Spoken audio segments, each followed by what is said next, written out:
ค์ข้าเจ้าพระเถรานุเถระพระสังฆาธิการครูบาอาจารย์สมภารท่านเจ้าทั้งหลายด้วยความเคารพนอบนบบูชาในสัมมาปฏิบัติอยู่ต้นเจ้าองค์นะขอรับ เสือมีเพราะป่าไม้คอยบังป่าอยู่ให้ร่มบังแผ่กว้างเสือดุเปรียบผู้ระวังอารักษ์ป่านาหากคาเสือป่าร้างหมดสิ้นลงดอยชนะคนอื่นหมื่นล้านพันคนสู้ชนะตัวตนมิได้ชนะศึกร่วมพันหนอาจกลับแพ้นาหากชะตะตนนิสัยชนะแท้ตามธรรมธรรมบรรณาการมงคลชีวิตคำโครงจะลนใจจากหนังสือที่ระลึกพระราชทานเพลิงศพพระพุทธพจนวราภรณ์หลวงปู่จันทร์กุสโรมหาเถรวัดเจดีย์หลวงวันนี้อัญเชิญนำมาอ่านให้ท่านทั้งหลายฟังเป็นข้อคิดเป็นมงคลชีวิตสะกิดจิตสะกิดใจครูบาอาจารย์ผู้ประพันธ์ไว้ผู้เข้าถึงธรรมะเข้าถึงโลกของความโลกของความเป็นบุรุษผู้พิชิตในช่วงหนึ่งของชีวิตท่านได้ประพันธ์ไว้วันนี้จึงขอกราบขอบพระคุณอนุโมทนาในปัญญาบารมีของหลวงปู่จันทร์ไว้ณที่นี้ตัวนะครับครับขอไหว้สาบารมีธรรมครูบาอาจารย์นะครับพร้อมทั้งขอความสุขความเจริญในธรรมจงมีแก่ญาติโยมท่านสาธุชนผู้สนใจในการฟังธรรมทั้งหลายในวันนี้รายการธรรมะสว่างใจธรรมะเพื่อการสืบสารและเพิ่มแรงบันดาลใจวัดชัยสถานป่าเสาน้อยตำบลสันปุเลยอำเภอดอยเกตจังหวัดเชียงใหม่ก็มาจัดรายการในทางสถานียุคลื่นพระพุทธศาสนาFM ก็ส่งไปกระเฮิดวันนี้ต้องขอบพระคุณหลวงพ่อหลวงพี่ที่อยู่บนดอยสุเทพที่อยู่ในห้องเครื่องห้องเสียงห้องทรงห้องควบคุมนะครับอนุโมทนากับทางผู้อำนวยการทางอาคารสุเทพสุพรมครุประชาข้างหอคำพญามังลายตัวเด้อทีนี้ทั้งนั้นก็ได้รับการสนับสนุนโดยมูลนิธิพระบรมธาตุเจ้าดอยสุเทพจังหวัดเชียงใหม่ที่ว่ารายการธรรมะสว่างใจเป็นธรรมะแถมแบบนึงเพื่อเป็นการสืบสารและเพิ่มแรงบันดาลใจให้แก่ท่านสาธุชนญาติโยมทั้งหลายได้สดับรับฟังและก็เกิดลุกขึ้นมาที่จะทำความดีลุกขึ้นมาที่จะรักษาความดีลุกขึ้นมาที่จะรักษาชาติศาสนาพระมหากษัตริย์ลุกขึ้นมาเพื่อที่จะรักษาไว้ซึ่งขนบธรรมเนียมประเพณีอันดีงามทั้งหลายที่ต้นเก้าเงาเหล่ากอมาจากพระพุทธศาสนาเป็นธรรมคำสอนของพระศาสดานี่ก็เป็นปณิธานนะเป็นปณิธานนั่นแหละนะเป็นเพื่อเป็นแรงบันดาลใจวันนี้ก็นำมาอู้มาจาญาติโยมฟังเนาะจนกว่าจะหมดเวลาในช่วงนี้วันนี้ก็หวังว่าญาติโยมทั้งหลายคงจะอยู่ดีสบายสุขกายสุขใจกันไปตามสมควรของไผ่ของมัน สมควรของไข่ของมันนิยมคือทุกอย่างนี่มันไม่ใช่เหมือนกันหมดเนาะบางคนบางท่านก็สบายแสนสุขสมนั่งชมวิหกโยมนั่งชมนกชมไม้ไปแสนสุขสมนั่งชมวิหกบางทีพอไปอยากเป็นนกเหลือเกินนกมันมีความทุกข์อ่ะโอ้ยเขามองเข้าไปนกมันมีความทุกข์นะตรงว่านกมันมีความทุกข์ของนกแหละนะตอนมันเจ็บป่วยเขาบาหันบรนกเขามันไปซุกอยู่ในป่าในหำหูเมื่อโยมแต่มันทำมาหากินเขาหันโอ้มันก็ต้องบินหากินอยู่มันก็ทุกข์ของมันนะมีนกอยู่ที่หน้ากุฏินี่ทำรังไว้ในองค์พระ ทำพระศิวลีขึ้นมาองค์หนึ่งยังไม่ได้เรียกว่ายังไม่ได้บรรจุหัวใจพระศิวลีนกมาวางไข่ลงโอ้มันเป็นอุทาหรณ์สอนจิตเขาคิดสอนใจได้ดี มันบินเข้าบินออกอย่างนี้เนาะอ๋อไปว่าลูกจิ๊บมันบินในหันมันก็ตุกของมันเหมือนนะตุกไปทำมาหากินเนี่ยเดี๋ยวโยมบางทีเพิ่งกับเล่าว่านะเพิ่นเล่าว่านกบางทีมันไประบบปีกลังก็มีนะมันไปประสบอุบัติเหตุเพศภัยนะอาจจะไปโดนบ่วงอาจจะไปตายอาจจะไปเนี่ยมันก็ได้กลับมาหลังสักกับนะแต่ก็น้อยๆเนี่ยมีเหมือนน้อยๆบอกก็เลยเจอแต่ที่เห็นนกหน้ากุฏิเนี่ยมันบินเข้าบินออกบินออกบินเข้าบินเข้าบินออกลูกมันหลายตัวโยมลูกมันหลายตัวมันก็เป็นความทุกข์แต่ว่ามีแต่ความสุขเนี่ยเพราะฉะนั้นบัดนี้นี้โลกก็กำลังมีทั้งทุกข์ทั้งสุขญาติโยมก็มีทั้งทุกข์ทั้งสุขนะปนประเข้าไปบางทีก็มากบ้างน้อยบ้างนะมากบ้างน้อยบ้างตามแต่อัตภาพนะตามแต่อัตภาพตามแต่สมควรตามแต่กรรมนะที่เราทำมาที่เราได้ดิบได้ดีมีความสุขสะดวกสบายทั้งกายทั้งใจก็เพราะกุศลและกรรมธรรมะที่เราปฏิบัติมาช่วยนะช่วยประคับประคองนะช่วยเยียวยารักษา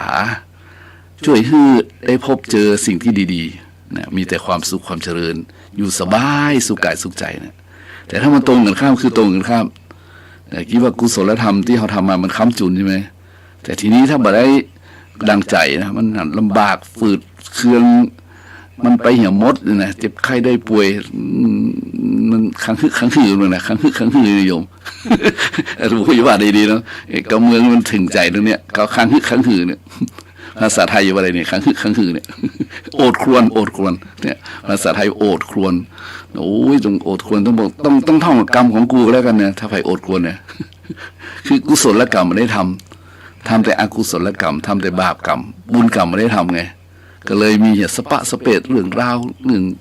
มาสบายเรื่องอะไรอย่างต่างๆนะเพราะฉะนั้นเราก็ตามอัตภาพตามบุญตามกรรมนายโยมวันนี้วันที่11 ธันวาคมแล้วนายโยมแต่ไปกี่วันความจริงก็เข้าดาวแล้วนี่เนี่ยเข้าดาวแล้วนับถอยหลังแล้วนะถ้าปีนี้มี12 เดือนธันวาคมนี้เป็นเดือนสุดท้ายแห่งปีนายโยมเนาะและอย่าลืมวันที่15นี้เด้อจะไปลืม15 ธันวาคมนี้เรามีนัดกันที่อาคารสุเทพสุพรหมครุประชาข้างหอคำยังไรนายโยมเนี่ยไปร่วมด้วยช่วยกันเนาะไปเอี่ยวงานไปม่วนงานสันเล่าไปฟังทุเจ้าบนอูนะญาติโยมหลายก็ดีเหมือนกันนะเปลี่ยนบรรยากาศทีนี้ก็ยังมาอู้ถึงเรื่องวันนี้ที่11ผ่านมาแล้วตะวันนี้เป็นที่10ตะวันนี้วันหยุดวันนั้นตะวันนี้เป็นวันอังคารอาตมาก็เจอละอ่อนวันจันทร์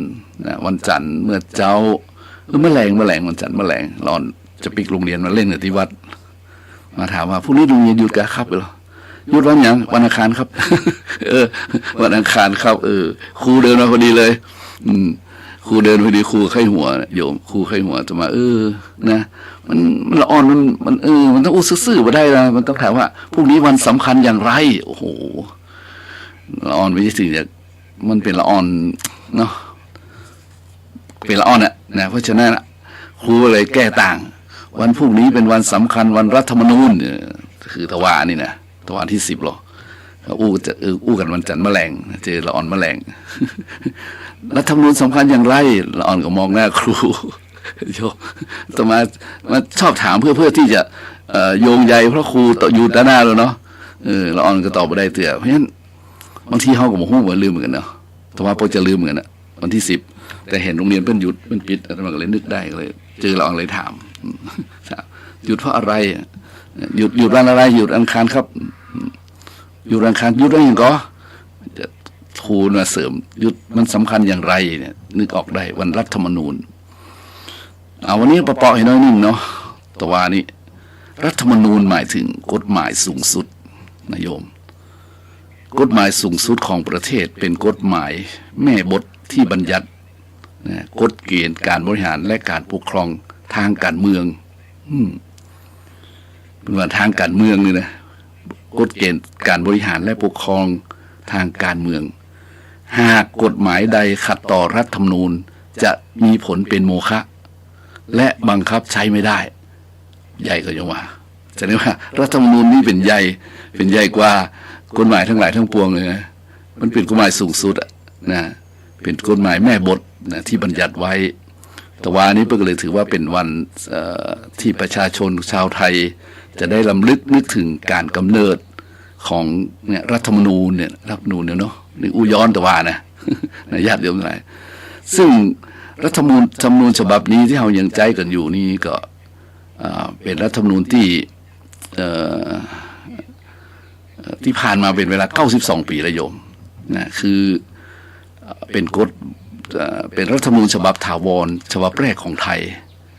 นะซึ่งมีพระบาทสมเด็จพระปกเกล้าเจ้าอยู่หัวรัชกาลที่7ได้พระราชทานรัฐธรรมนูญนี้ให้แก่ประชาชนชาวไทยเมื่อวันที่10 ธันวาคม 2475นะถือว่าเป็นรัฐธรรมนูญฉบับถาวรฉบับแรกของไทยดูเวลามันก็ยาวนานแล้วนะ92 ปีนะโยม92 ปีมันก็มาถึง100 ปีนะ92 ปีนี่มันอย่างเขาอายุ60-70เนี่ยก่อนหน้าเราเองไปกี่ปีมั้งโยมนะแสดงว่ามันก็บ่มือนะยังหันหลังกันไวๆอยู่นะหันหลังกันไวๆอยู่เพื่อให้ความสำคัญอยู่นะเพราะฉะนั้นก็มาอู้มาจ่ายญาติโยมฟังว่ารัฐธรรมนูญก็หมายถึงกฎหมายสูงสุดของประเทศเด้อเป็นกฎหมายแม่กฎหมายแม่บทที่บัญญัติกฎเกณฑ์การบริหารและการปกครองทางการเมืองกฎหมายใดหากว่าขัดต่อรัฐธรรมนูญจะมีผลเป็นโมฆะคือโมฆะและบังคับใช้ไม่ได้เพราะฉะนั้นก็ให้ความสำคัญกันเนาะนี่อู้ถึงตะวานี่ไปเจอละอ่อนเนี่ยวันนี้ก็เลยนำมาเล่าญาติโยมฟังเกิดความหลากหลายในการฟังเพราะว่าบางสิ่งบางอย่างได้ฟังแล้วนะบางสิ่งบางอย่างก็ได้ฟังเตื้อนะอันที่ได้ยินได้ฟังแล้วก็มันแจ่มแจ้งแดงแจ๋ขึ้นมาแถมอันที่ได้ฟังเตื้อได้ฟังสิ่งใหม่แล้วมันทำให้เราเข้าใจในรูปประการของต่างๆรูปประการคือสิ่งต่างๆที่มันเกิดขึ้นที่มันผ่านมาผ่านไปเนี่ยถึงแม้ว่ารัฐธรรมนูญฉบับแรกของไทยเพิ่นจะพระราชทานไว้ถึง92 ปีแต่ต่อมาว่าคนไทยก็ยังป่วยอยู่นะและโลกนี้ก็ยังป่วยอยู่นะโยมวันนี้จะพูดถึงเรื่องโรคป่วยคนป่วยเนี่ยโรคก็ป่วยคนก็ป่วยจะเนี่ยจะได้อาตมาก็เลยเขียนเป็นหัวข้อว่าวันนี้จะอู้เรื่องโรคป่วยโรคก็ป่วยคนก็ป่วยช่วยได้ด้วยธรรมโอสถวันนี้ตื่นขึ้นมาว่าวันนี้เจอพี่นานวุฒิชาติโทรมาแล้วเนาะถ้าก็ต้องรีบบอกว่าโอเคนะจัดก็เลยบันทึกไว้ก่อนอันนี้จะลืมนะเพราะบางทีมันช่วยเขาได้โยมนะช่วยเขาได้ก็ว่าเราเอาสิ่งที่เราหมายไว้บันทึกไว้เนี่ยแล้วนำมาอู้เนี่ยมันจะช่วยเราได้เยอะนะอันมันจะลืม จะลืมเพราะฉะนั้นวันนี้ก็จะอู้ถึงเรื่องโรคป่วยโรคที่เราอยู่อาศัยเนี่ยที่เราได้ยินคำว่าโรคเดือดนะวันนี้มันแต่ก่อนว่าโรคร้อนเนาะวันนี้โรคเดือดนะโรคที่อยู่อาศัยนะโรคที่อยู่สื่อโรคไปแก่นมนเนี่ยโรคแก่นเดียวเนี่ยที่มีดวงอาทิตย์ดวงเดียวดวงจันทร์ดวงเดียวเนี่ยที่เราอยู่ในโลกนี้ร่วมกันเนี่ยออกมาเป็นประเทศเป็นหลายร้อยประเทศนี่นะญาติโยมนะเพราะฉะนั้นเราตอนนี้เป็นว่าอยู่โรคป่วยโรคร้อนโรคเดือดนี่นะมันก็ทำให้เกิดสภาวะต่างๆตัวมาเช่นอุทกภัยเห็นไหมทางภาคใต้มาจบจะนายโยมเหนือจนใต้เราประเทศไทยปีเนี้ยเนาะตะวันออกตะวันตกมันนะโดนน้ำท่วมป่วยกันไปหมดบ่สบายกันไปหมดนะคนบ่สบายตามนั้นไปนั้นนี่ว่ามาจากโรคป่วยโรคบ่สบายแล้วพอดีเห็นญาติโยมเนี่ยเพิ่นยิงกันเห็นไหมเพิ่นยิงกันนี่น่ากลัวมากโยมเพิ่นยิงกันนี่ก็คือว่าคนก็ป่วยนะโรคป่วยยังคนก็ป่วยอยู่โยมโยมดูข่าวอาตมาก็ดูข่าวดูสื่อต่างๆนี่มันหันชัดเจนว่าโอ้ปัจจุบันนี้น่ากลัวมากนะน่ากลัวอย่างไรโยมเพราะว่าโยมดูข่าวนะดูข่าวที่เป็นเกิดขึ้นที่เกิดขึ้นในโลกเนี่ยอย่างสงครามเนี่ยโยมว่าสงครามอย่างเดียวเนี่ยอิสราเอลก็นะอิสราเอลกับทางเลบานอนทางอย่างเพิ่นมีปัญหากันนะแล้วก็ซีเรียโยมซีเรียนี่ก็โอ้โหซีเรียนี่เป็นจะไดยุ่งยากอยู่ประธานาธิบดีจนได้บินออกนอกประเทศลบไปอยู่ที่อื่นลี้ภัยเลยว่านะที่สหรัฐตุรกีอิสราเอล เดี๋ยวลุงกินโต๊ะทิ้งระเบิดใส่ซีเรียอ่ะโอ้ข่าวรอบโลกนะจะมาหันข่าวนี้แล้วก็นะมาใกล้ตัวเฮาแฮมต่อเดี๋ยวนี้ชายแดนของเฮานี่เริ่มมีปัญหานิยมเนี่ยนะเฮาก็ต้องงูทันนะข่าวก็คือข่าวเนอะโยมนะเฮาบอกว่ากันที่ชายแดนของเฮานี่ตั้งแม่ฮ่องสอนตั้งเมืองปลายตั้งขอบชายแดนเนี่ยนะเรื่องกับว่าแดงเนี่ยนะกับประเทศไทยกับนะมันมีปัญหากันญาติโยมนะเพราะฉะนั้นจะมาถือว่านี่เป็นเรื่องของโลกนะเรื่องของโลกของชาวโลกจะเกิดสงครามจะเกิดคนยิงคนอย่างกับเรื่องของโลกทั้งหมดเรื่องของคนในโลกนี้นะซึ่งเป็นปุถุชนพ่องเป็นกัลยาณชนพ่องนะโยมแต่ไม่ใช่อริยชนนะบางคนดีคนงามนะโยมเป็นกัลยาณชนงามทั้งกายงามทั้งใจนะแต่ก็ป่วยไข้เดือเปิ้ลเพราะอย่างดีว่ากันเพราะฉะนั้นญาติโยมนะสรุปแล้วก็คือว่าเดี๋ยวนี้โลกที่เราอยู่อาศัยนี่ป่วยไข้เนี่ยมันทำให้วุ่นวายทั้งภัยพิบัติต่าง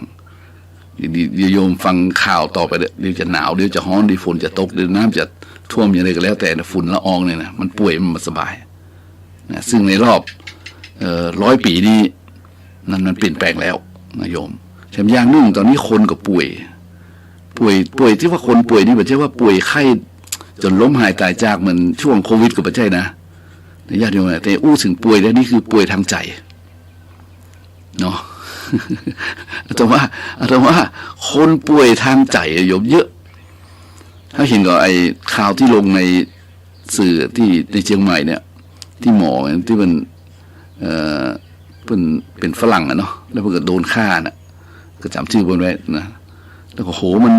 เหมือนกับในหนังอะโยมอะเพราะกล้องวงจรปิดติดทั่วประเทศเชียงใหม่นี่นะเนาะเพิ่งเลยหันเลยอะไรคืออะไร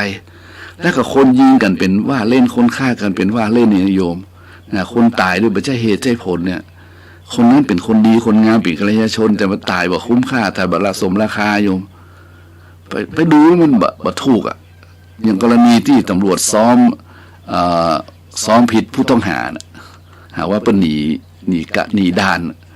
ผิดตัวยุ่งเลยโยมตำรวจ7 คนซวยเลยต่อมาว่ามันเป็นโรคจิตมั้งนะว่าป่วยเป็นโรคทางใจหมดนะทำไมจะมาถึงว่าก็เพราะว่าวันนี้มันเป็นโลกยุคปัจจุบันนี้มันเป็นเพราะว่าวัตถุนิยมนะนิยมวัตถุแต่มันนิยมธรรมไม่ใช่ยุคในสภาพสมัยเดิมๆสักก่อนเนี่ยสัก500-600 ปีแต่ก่อนเนี่ยธรรมนิยมเป็นธรรมนิยมประเดี๋ยวนี้มันเป็นวัตถุนิยมเนาะคือเทคโนโลยีมันก็ทำให้คนเปลี่ยนไปได้เหมือนกันโยมนะหลายอย่างนี่เราต้องค่อยๆคิดนะแต่ถ้ามาบอกไปถึงจุดนั้นหรอกเพียงแต่เรามาจะบอกว่าญาติโยมหลายถึงเวลาแล้วนะที่เราจะได้ใช้ประโยชน์จากการปฏิบัติธรรมมาขอใช้ว่าธรรมโอสถไงเพราะธรรมโอสถนั้นครูบาอาจารย์เพิ่นบอกไว้ว่ามันเหมือนเกราะคุ้มครองจิตใจนะธรรมโอสถเนี่ยเปรียบเหมือนเกราะนะเกราะที่มันเป็นผนังทองแดงนะกำแพงแก้วเลยนะคุ้มครองจิตใจป้องกันไม่ให้ความทุกข์ต่างๆเข้ามาเบียดเบียนนะไม่ให้คนเป็นโรคเครียดโรคซึมเศร้าเหงาโกงกเรื่องโรคทางใจนะเพราะฉะนั้นธรรมโอสถจะต้องถึงเวลาเอามาใจนะไม่ใช่ถึงเวลาที่ต้องรอก่อนไม่ใช่ละต้องมาใจละเพราะคนเฮานี่ญาติโยมหลายเฮาป่วยไข้นี่มันมี2 ทางเนาะป่วยทางกายก็แน่นอนไปหาหมอหายา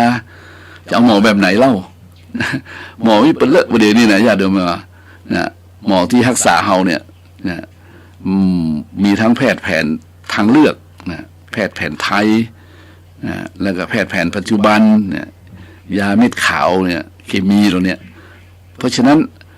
ทางกายนี่บ่ต้องอู้ถึงแล้วแต่ทางใจนี่เนี่ยสำคัญเพราะเจ็บเป็นเมื่อยไข้ทางใจนี่มากมายอันนี้บ่ใจมองโลกในแง่ร้ายนะเขาพอข่าวเขาหันเลยโยมนะอย่างที่เป็นปฏิวัติกันนะที่รัฐประหารกันที่ซีเรียนะ เป็นลงข่าวดุเด่นนะล่มแล้วโยมประธานาธิบดีต้องหนีไปอยู่ต่างประเทศเนี่ยบ้านเมืองเกิดกริยุกนะระเบิดลงเนี่ยโยมไปหันข่าวระเบิดนึงก็ไปตกที่คุกหมู่พี่น้องไปค้นหา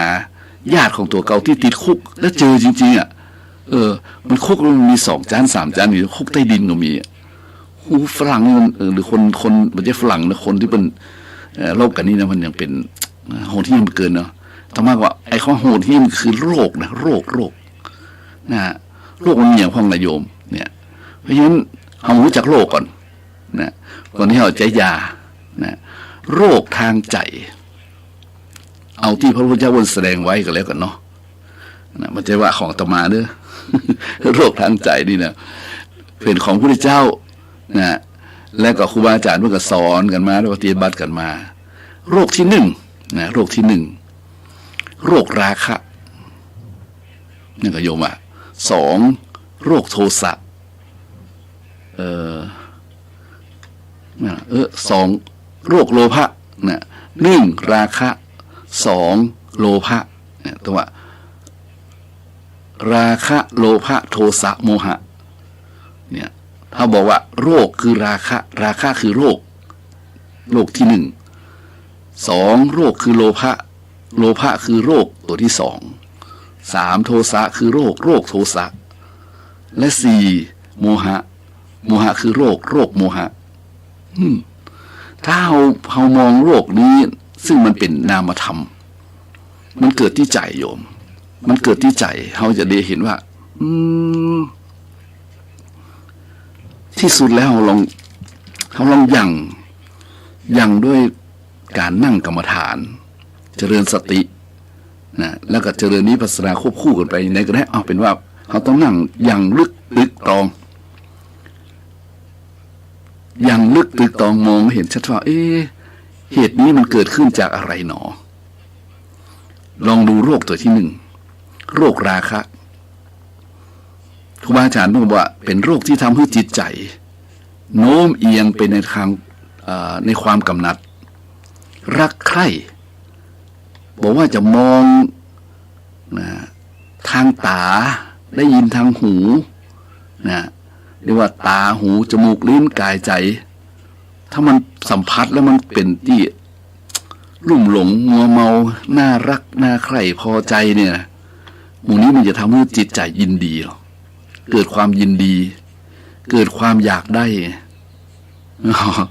โยมยินดีอยากได้เห็นไหมที่มันยิงกันที่มันฆ่ากันยังมีไอ้ฝรั่งไอ้นะคนนั้นที่มันมาจากต่างประเทศแล้วมันยิงไม่ยิงที่เป็นหมออยู่เชียงใหม่เนี่ยมันมาขอคืนดีกันละโยมไม่ยิงแต่ยอมไงเธอกับฉันเป็นเพื่อนกันได้เนี่ยเธอกับฉันเป็นเพื่อนกันแค่นั้นเนี่ยเขาเป็นเพื่อนกันแค่นั้นเท่าก่อนเขาเคยเป็นแฟนกันว่าแต่เมื่อทัศนคติหรือว่าบุญมันหมดแล้วต่างคนกับต่างอยู่ฉันไม่อยู่ประเทศไทยแล้วอยู่เชียงใหม่แล้วฉันทำอีละเธอควรจะไปแต่หมอนั้นมันไม่ยอมเมื่อตามที่ข่าวนะมันไม่ยอมฆ่าเปิ้นนึกว่านี่คือสาเหตุมาจากอย่างไรเนี่ยจิตใจมันรุ่มร้อนนะรุ่มร้อนที่บัดได้ดังปรารถนาเนี่ยอย่างจึงมีคำว่าเมื่อฉันไม่ได้เนี่ยคนอื่นก็ไม่ได้นะฉะนั้นความตายเป็นเรื่องตัดสินเนี่ยมันเกิดขึ้นในประเทศไทยเกิดขึ้นในโลกนี้มากมายโยมเพราะฉะนั้นต้องว่าคนก็ป่วยกันนะโยมว่าแม่เหรอโยมว่าป่วยกันนะป่วยกันโรคเนี่ยหึงหวงกันเนี่ยหึงหวงกันว่าย้อมกันเนี่ยยังเห็นข่าวบ่อยเห็นข่าวนี้เลยสาเหตุที่แท้จริงนี่เองโยมโรคราคะกำหนัดยินดีนะตาหูจมูกลิ้นกายใจไปสัมผัสแล้วเกิดชอบเกิดนิยมเกิดประทับใจเกิดอยากได้อยากมีอยากเป็นผู้ครอบครองเลยนะเนาะอันนี้ก็เลยกลายเป็นโรคอย่างหนึ่งเมื่อมันสูญเสียเมื่อสูญเสียไปตอนมาสูญเสียนี่บอกเป็นโรคแหละเขาสูญเสียไปแล้วเอาเกิดความหึงหวงอย่างที่ยิงกันนะโอ้แฟนเก่าอย่างเมื่อโยมแฟนเก่าแฟนใหม่นะโอ้นี่คือโรคเรื่องนั้นแหละโรคที่มันเกิดจากราคะทั้งนั้นเพราะฉะนั้นธรรมโอสถนี่จะช่วยได้ตรงไหนยาที่ควรใจยาดีนี่ขมหน่อย นะเพิ่นว่าวานเป็นลมคมเป็นยาแต่เฮาประเดี๋ยวนี้เปลี่ยนแปลงภาษิตเพิ่นหมดวานเป็นอมคมเป็นคาย นี่ก็โยมโบราณว่าวานเป็นลมคมเป็นยายาดีต้องขมยาดีต้องแรงหน่อยเพราะฉะนั้นโรคราคะนี้มันเป็นโรคจริตจิตเป็นธรรมชาติของมนุษย์ทั้งหลายที่เกิดมายินดีในกินกามเกียรตินี่นะรูปเสียงกลิ่นรสโผฏฐัพพะธรรมารมณ์เหล่านี้มันเป็นธรรมดาหรือว่ายินดีในกามคุณทั้งห้านั่นแหละมันไม่ใช่น่าเกลียดอย่างเรามันเป็นธรรมชาติแต่ถ้าไปลุ่มหลงมัวเมาวนจนเกินไปจนกลายเป็นคดีต่างๆนี้อันนี้มันเกินกว่าเหตุนะเลยกลายเป็นโรคภัยไข้เจ็บที่เบียดเบียนตัวตนเองตัวเก่าและคนอื่นทำให้คนอื่นเดือดร้อนเพราะฉะนั้นถ้าคนใดอยู่ตกอยู่ในอาการอย่างนี้เรียกว่าโรคราคะนี่นะยาที่ควรใจมันว่านะยาที่ควรใจเพื่อรักษาโรคราคะคืออสุภกรรมฐานอสุภะแปลว่าบ่งามกรรมฐานว่าตั้งมั่นเอาความบ่งามมาตั้งมั่นนะตั้งที่ไหนตั้งที่ใจก่อนใจต้องมองเห็นก่อนว่าสิ่งนี้ที่มองด้วยตาเปล่าตาเนื้อเนี่ยมันรูปโฉมโนมพันสวยสดงดงามนี่นะครูบาอาจารย์ในฝ่ายกรรมฐานสายอสุภะนี่บอกว่าคุณลองเอามีดกรีดผิวหนังดูดิกรีดผิวหนังก็จะเจอเนื้อเส้นเอ็นเลือดแล้วก็ชำแหละเข้าไปเนี่ยเหมือนเขาผ่าอกไก่มันผ่าอกหมูเป็นผ่าอกงัวเนี่ยผ่าศพไม่โยมเนี่ยมันก็จะมองเห็นข้างในว่าเป็นอะไรอย่างไรจะเห็นหมดเพราะฉะนั้นต้องมีสักสำนักหนึ่งนะในประเทศไทยเนี่ยนะแต่มันอาจจะปรากฏนะที่เจริญอสุภกรรมฐานทีเดียวนะอสุภกรรมฐานคือความจริงแล้วมันต้องเป็นอย่างเดียวก็ได้มันจะต้องมันควบคู่กันไปนะในกรรมฐาน40มันมีทั้งหมดละโยมนะเพราะฉะนั้นพูดถึงอสุภกรรมฐานนี่ก็คือมองเห็นสิ่งนะที่บัจีรังยั่งยืนสิ่งที่มันสกปรกเน่าเหม็นเป็นทุกข์ที่มันซ่อนอยู่ข้างในนะซึ่งมันซ่อนอยู่ข้างในเนี่ยที่เขาห่อหุ้มในเสื้อผ้าเนี่ยเสื้อผ้าเนี่ยเขาถลกเสื้อผ้าเอาก็เห็นมั้งโอ้โหประกวดกันมั้งชุดนุ่งน้อยห่มน้อยบิกินี่ของคุณนั่นแหละใส่เข้าไปเนี่ยไหนมั้งเขาก็มองเลยแต่ถ้ามองลึกๆแบบสายตากรรมฐานเนี่ยก็เห็นในความงามเนี่ยมันมีความบัจีรังยั่งยืนมันมีความสกปรกเน่าเหม็นเป็นทุกข์อยู่ข้างในแต่ล้อนะดังนั้นพระพุทธเจ้าเป็นสอนกรรมฐานนะพระเจ้าเป็นสอนกรรมฐานหรือพระสงฆ์เวลาบนใหม่ๆไปสอนอสุภกรรมฐานนี่ก่อนนะกรรมฐานที่เป็นเบื้องต้นนะที่เป็นสอนก่อนจะหับศีลนะหรือหับศีลแล้วขอกรรมฐานเนี่ยเกษาคือผมโลมาคือขนนาขาคือเล็บเนี่ยตะโจคือหนังเนี่ยว่าตะจะปัญจกรรมฐานเนี่ยกรรมฐานมีหนังเป็นที่สุดรอบพระพุทธเจ้าเพิ่งก็สาธยายมันจะสาธยายพระพุทธเจ้าเพิ่งก็มาสอนพระสงฆ์สาธยายเนี่ยมันจะมาท่องในใจอย่างเดียวอยู่เพิ่งมาสาธยายเลยนะไปอ่านบางพระสูตรนี้พระสงฆ์เอาไปสาธยายจนจำได้ขึ้นปากท่องได้ขึ้นใจจำได้ขึ้นใจท่องได้ขึ้นปากนะมันก็จะเกิดเพราะภาพอย่างหนึ่งคือมโนภาพอย่างเช่นว่าเกษาคือผมทั้งหลายอ่ะมันก็มองเห็นนะโลมาคือขนทั้งหลายไม่มองเห็นเนี่ยหน้าขาคือเล็บทั้งหลายทันตาคือฟันทั้งหลายตะโจคือหนังมังสังคือเนื้อนารูคือเอ็นอัฐิคือกระดูกอัฐิคือกระดูกได้อัฐิมิชังคือเนื้อในกระดูกวักกังคือม้ามาที่ยังคือหัวใจยักกนังคือปอดว่ากันไปเรื่อยๆเลยเนี่ยเจริญไปเรื่อยๆแล้วมองเห็นมโนภาพแล้วก็ย้อนมาดูตัวเก่า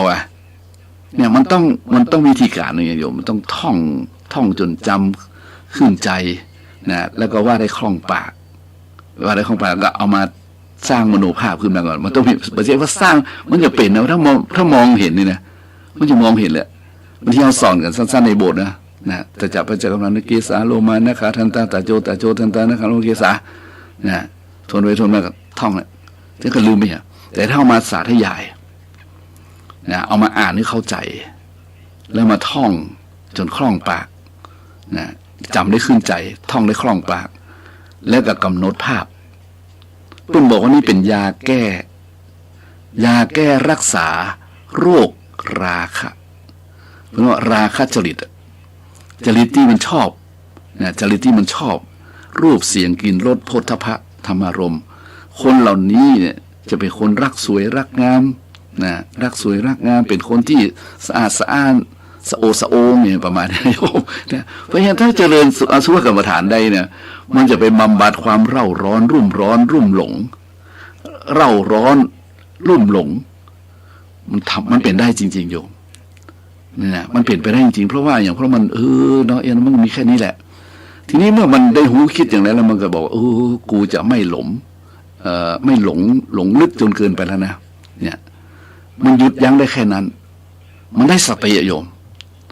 งั้นบุคคลใดก็ตามถ้าเป็นโรคเนี่ยราคะนี่นะราคะจริตเนี่ยเป็นโรคที่เกิดทางใจเนี่ยยินดีอย่างจดเกินไปเฮาคือเพิ่นเจริญอสุภะซะมาหันมาจวนเจริญอสุภะเนี่ยอาตมาได้ยินในสำนักของหลวงปู่ท่านใดท่านหนึ่งเนี่ยนะมาหลวงปู่ชาหลวงปู่อย่างเนี่ยเป็นฝรั่งหรือเป็นคนไทยเนี่ยแล้วไปเจริญอสุภกรรมฐานเอาจนเพื่อนเห็นจริงเนี่ยไปเดินเจริญอสุภกรรมฐานเนี่ยเอาจนเห็นเป็นสีเป็นเนื้อหนองเน่าอย่างต่างๆนะแล้วก็เป็นมโนภาพที่แจ่มแจ้งแล้วก็ต่อมาท่านก็ซึกขาลาเพศออกไปนะขณะนั้นนะจะเข้าใจแล้วนะนี่ซึกขาลาเพศโดยทีนี้กับเพื่อนบอกว่าเมื่อออกไปใหม่ๆเนี่ยนะประเด็นอยู่เมื่อซึกออกใหม่ๆเนี่ยกินข้าวมาได้เลยโยมเนี่ยกินข้าวมาได้มันจะอ้วกเพราะอสุภะมันติดตาต่อมาไม่คิดว่าเพื่อนก็คงจะปากันไปเจริญอสุภะอย่างเข้มข้นนะอย่างเข้มข้นในปัจจากาในหรือเอาศพมาพิจารณากายมันเฮาบอกฮู้ได้ว่าในป่าในเขาเนาะเพื่อนอาจจะมีวิธีการของเพื่อนเนี่ยเพราะฉะนั้นมันทำให้เกิดความหายจากโรคนี้ได้นะเพราะฉะนั้นใจธรรมโอสถนี่นะเนี่ยธรรมโอสถโรคคนป่วยเนี่ยอาตมาว่าหมอยาหมอโรคจิตหมอจิตวิทยานี่หมอเพิ่งก็มีของเพิ่นนะแต่เพิ่นอาจจะใช้สูตรของเพิ่นก็ได้ช่วยยาบำบัดก็ได้นะอย่างให้เห็นคนมันคลั่งมันฆ่ากันเนี่ยมันเป็นโรคแล้วในญาติเดียวกันอย่างโรคหนึ่งก็คือโรคโลภะนี่คือหูได้ยินนะโยมเนาะความโลภความโลภอยากได้บ่ฮู้จักเพียงพอนี่นะบ่ฮู้จักพอจะเอาติ๊กจะเอานักๆเนี่ยอยากได้แล้วอยากได้แถมมีนักก็อยากได้นักแถมนี่นะมันบ่ฮู้ที่สุดหยุดเสี่ยงนี่นะโยมแต่ก่อนมันมีคำหนึ่งโยมยุคสมัยก่อนที่มันว่ายุคล่าอาณานิคมไงนี่แหละโยมยุคล่าอาณานิคมแต่ถ้ามองคือเป็นธรรมชาติก็คือใช่นิคมคือแคว้นคือชาวบ้านคือตำบลคืออย่างที่อยู่ที่อาศัยตอนนั้นมันเป็นสมัยที่ต้องอย่างบ้านเมืองเขาใช่ว่าเก็บผักใส่ซ่าเนาะเก็บข้าใส่เมืองอย่างเนี้ยนึกออกถ้าจำผิดขออภัยด้วยนะโยมตรงนี้คือตอนนั้นมันกำลังแสวงหาที่มันก็เกิดการฆ่าขึ้นมาอย่างรุนแรงนะโยมอย่างฆ่าขึ้นมาอย่างรุนแรงแล้วมันยังมาหายด้วยเนี่ยเลยเนี่ยสมัยก่อนยุคก่อนเนี่ยก่อนสงครามเย็นเนี่ยจะมีไอ้พวกนักล่าในคมทั้งหลายอย่างประเทศไทยเขากับในเอเชียเขาก็โดนทั้งพวกฝรั่งมังค่าทั้งยุโรปมันมีปืนเนาะของเขามีกำลังภายในนี่ก็สู้กันหมดได้โดนยึดโดนเนี่ยนะยุคล่าอาณานิคมเนี่ยผ่านพ้นยุคนั้นมาบัดเดียวยังมีอยู่โยมบัดเดียวยังมีอยู่นะเขาพอที่สงครามที่มันเกิดขึ้นเราเห็นเลยว่าคนมันป่วยจริงๆนะไม่ยอมกันเนี่ยได้คืบก็จะเอาศอกได้ศอกก็จะเอาวาเนี่ยนะคนพาราอยู่รอบบ้านไผ่บุหู้เมื่อโยมคนพาราคือคนพาลเนี่ยมันจะลุกร้ำมันอย่างไรครับบุหู้ล่ะนะฮะอันนี้มันเกิดจากความโลภไงความโลภบุจากพอจะเอาได้ฝ่ายเดียวเนี่ยเพราะฉะนั้นเพิ่นบอกว่ายาแก้โรคตัวนี้นะยาแก้โรคตัวนี้ต้องรักษาด้วยการแบ่งปันหรือจาคะเสียสละนะของที่มีอยู่นะของที่มีอยู่คือเป็นพวกอย่างทรัพย์สมบัติสิ่งของเงินทอง มีนักมีน้อยมีร้อยมีพันมีหมื่นมีแสนมีล้านเนี่ยเข้าของเครื่องใจต่างๆนั่นเนี่ยแบ่งปันเอายิบยื่นฮื้อเอาฮื้อนะเอาฮื้อเอาช่วยกันเอาแบ่งกันนั่นแหละเป็นว่าทานะบารมีเอื้อเฟื้อเผื่อแผ่แบ่งกันใช้ให้กันกินนะทรัพย์สินเงินทองทั้งหลายมันเป็นสิ่งที่สมมุติค่าขึ้นมาว่านี่ค่าแบงค์100เนี่ยนี่ค่าแบงค์500เนี่ยนี่ค่าแบงค์1,000เนี่ยนี่มันเป็นอันอย่างที่เขากำหนดกันขึ้นมาเป็นสมมุติขึ้นมาเพื่อที่จะให้มีมูลค่าแลกเปลี่ยนกันเท่านั้นถ้าคิดได้นี่มันก็ดีนะโยม ถ้าทำได้ก็ซ้ำดีมั้งฮะถ้าคิดได้โอเคละแต่ทำได้ซ้ำยิ่งโอเคละแต่ยิ่งดีขึ้นกว่าเก่า100 เท่าพันปุ่นเลยงั้นบางทีเราคิดได้ทำมาได้ก็มีเรื่องฮื้อตาเนี่ย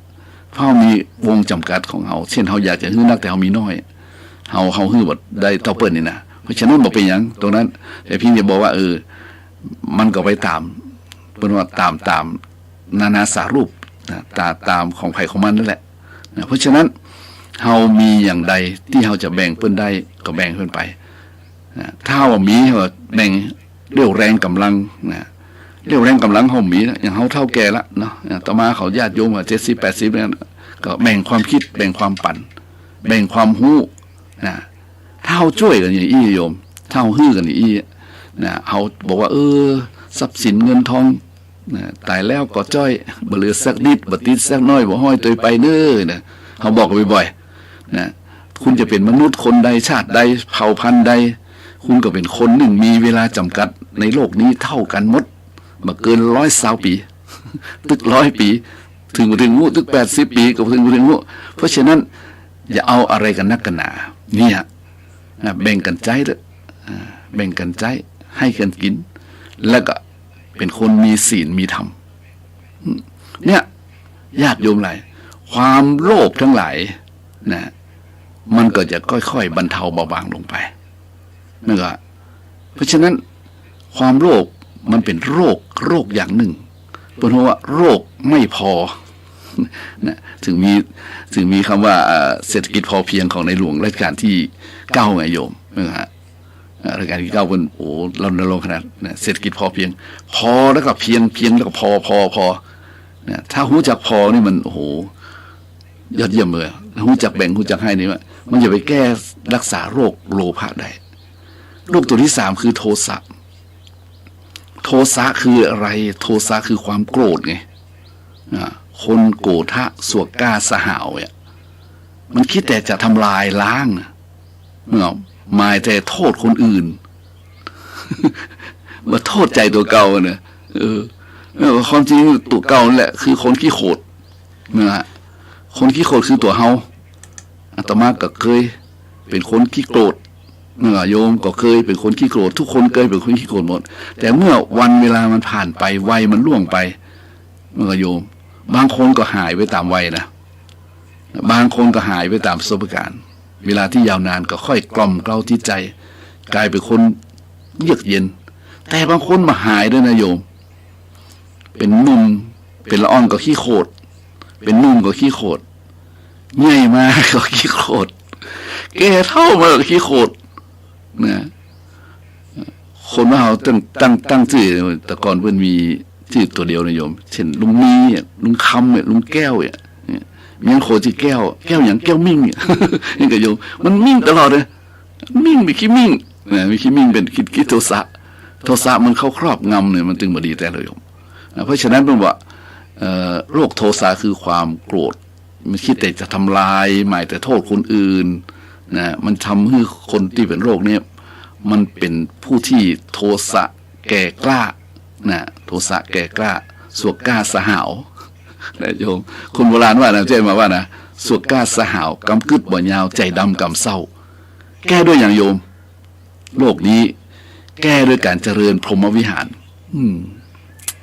นะแก้ด้วยคือแก้ด้วยหลักการเจริญพรหมวิหารเจริญพรหมวิหารคือมีเมตตามีกรุณามีมุทิตามีอุเบกขานะหรือ นะหรือลองตั้งใจว่าวันนี้เขาจะบอกโคตรไปสักคนเนาะ เขาจะอู้ดีจ้างเขาไอ้นะเขาอู้ให้จ้างเขาไอ้นินทาแล้วอะไรจ้างนะหรือหูทันมันนะหูทันมันนะหูทันมันบางทีเขาไข้หัวนำก่อนนี่ก็ดีเองเลยบางทีมันว่าเกินเขาไข้หัวก่อนมันลดทอนได้นะโยม เธอเลอะอย่าไข้หัวก่อนนะบางทีมันเนาะบางทีมันก็มันเป็นธรรมดานะบางทีมันก็เป็นธรรมดาของคนอ่ะคนเนี่ยธรรมะที่บอกแล้วมันมีหลายอย่างเหลือเกินนะสรุปแล้วก็คือเป็นพวกปุถุชนกัลยาณชนนะอริยชนผมต้องอุปเนอความโกรธนี่แทบจะไม่มีแล้วเพราะว่ามันมีสติอยู่เสมอเวลาเพราะฉะนั้นถ้าใครมีเมตตาจิตกรุณาจิตมุทิตาจิตอีนะอุเบกขาใจวางเฉยได้นี่อย่างกรรมที่ว่านะว่าดีจังเขา ใจเขาเย็นก็เป็นปอละนะแต่ว่าดีว่าเสว่าอย่างแล้วแต่นะมันไม่ใช่เป็นอย่างเขาว่าถ้าขึ้นได้มันก็เวยนะระงับได้เวยเหมือนกันเพราะฉะนั้นคนเป็นโรคโทสะนี่ถ้าไปอยู่ในชั้นบนบริหารเนี่ยเป็นหัวหน้านะโยมโอ้โหแรงเนอะบางทีแรงเอาเห็นแล้วโอ้โหที่ของว่าสายเยียวแหละเนาะสายเยียวคือดุร้ายนะมันจะใส่พิราบมันจะใส่ทุกพิราบนี่คือยังเป็นการทูตอยู่นะอิสระอยู่นะเนี่ยอันนี้คือโรคของมนุษย์ที่เกิดขึ้นในโลกนี้สุดท้ายในเวลามันจะบอกพอโยมโรคโมหะคือความหลงนี่ก็คือความคิดเห็นที่มันผิดแผกจากทำนองครองธรรมเนี่ยโมหะคือความหลงนะหลงจนมืดมนอนทการหลงจนเห็นกงจักเป็นดอกบัว เห็นพิษเป็นถูกนะโยมเห็นบาปเป็นบุญเนี่ยเห็นว่าบุญมีผลนะเห็นว่าการเวียนว่ายแต่เกิดบ่มีเห็นว่าการทำบุญว่างเปล่าผู้มีพระคุณบ่มีทำแล้วไม่มีประโยชน์สักอย่างอันนี้คือความเห็นผิดนะเป็นโมหะนะเห็นว่าชาติหน้าบ่มีเห็นว่าสวรรค์มีนรกบ่มีเห็นว่าไอ้อย่างต่างๆนั่นเราที่มันเห็นผิดนี่นะมันจะทำให้ความเห็นนี่มันมาในมรรคมีองค์ 8อันแรกเลยโยมสัมมาทิฏฐินะถ้าเป็นสัมมาทิฏฐิเนี่ยอันเป็นกระดุมเม็ดแรกนี่มันจะโอเคหมดเลยแต่ถ้าเป็นมิจฉาทิฏฐิเป็นว่าเห็นผิดตามทำนองครองธรรมมันก็จบแล้วถ้าเห็นผิดมันจะเห็นเป็นเหตุที่กระทำผิด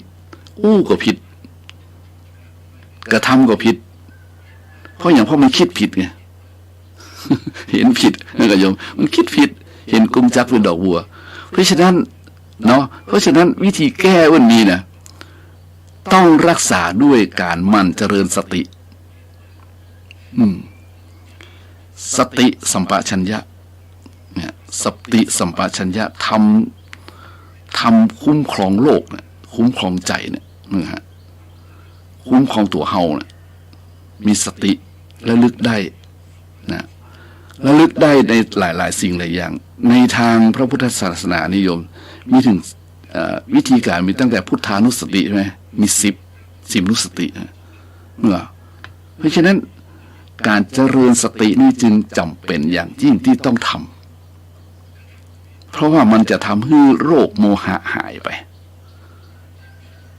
โมหะคือความหลงเพราะว่ามันหลงไปหมดที่ทุกทางไงหลงอย่างมาที่รุนแรงที่สุดคือหลงเห็นผิดเป็นชอบนะจากทำนองครองธรรมเห็นกงจักเป็นดอกบัวเนี่ยลงไปแล้วมันยากนักหนาจะพลิกขึ้นมาต้องใช้การเจริญสติคือตั้งมั่นอยู่ในกรรมฐานอยู่ในวิปัสสนากรรมฐานโดยเฉพาะในบรรว่าต้องเจริญอานาปานสตินะอานาปานสตินี้คือจิตมันมีกำลังกันเนี่ยจิตมันมีกำลังจิตความจริงจิตมันต้องให้จิตมันอ่อนนะจิตนี่มันมีกำลังแรงมากมันไปได้วุ่ยมากจิตนี่อย่างนั่งนี่นึกถึงดอยสุเทพไปถึงดอยสุเทพนึกถึงสงขลาหาดใหญ่ไปถึงหาดใหญ่เขาเคยไปฮ่องกงเราไปสิงคโปร์นึกถึงไม่ถึงเลยมึงเขาไปเคยไปปุ้น ทิเบตมันเขาเคยไปจีนไปขึ้นอย่างเงี้ยกำแพงของเพื่อนเนี่ยบางทีมันฟิกเลยมันเร็วมากนะมันเร็วมากเพราะฉะนั้นจิตของเขานี่ไปได้ไวทะลุมติทะลุมิติทะลุกำแพงทะลุระยะทางไปหมดเลยเพราะฉะนั้นเพื่อนบอกว่าเนี่ยต้องเจริญอานาปานสติเนี่ยมันเจริญสติเพื่อนบอกมันเจริญอานาปานสติมันรู้ลมหายใจคือลมหายใจนี่มันมีกับทุกคนใช่ไหมถามเลยเนาะ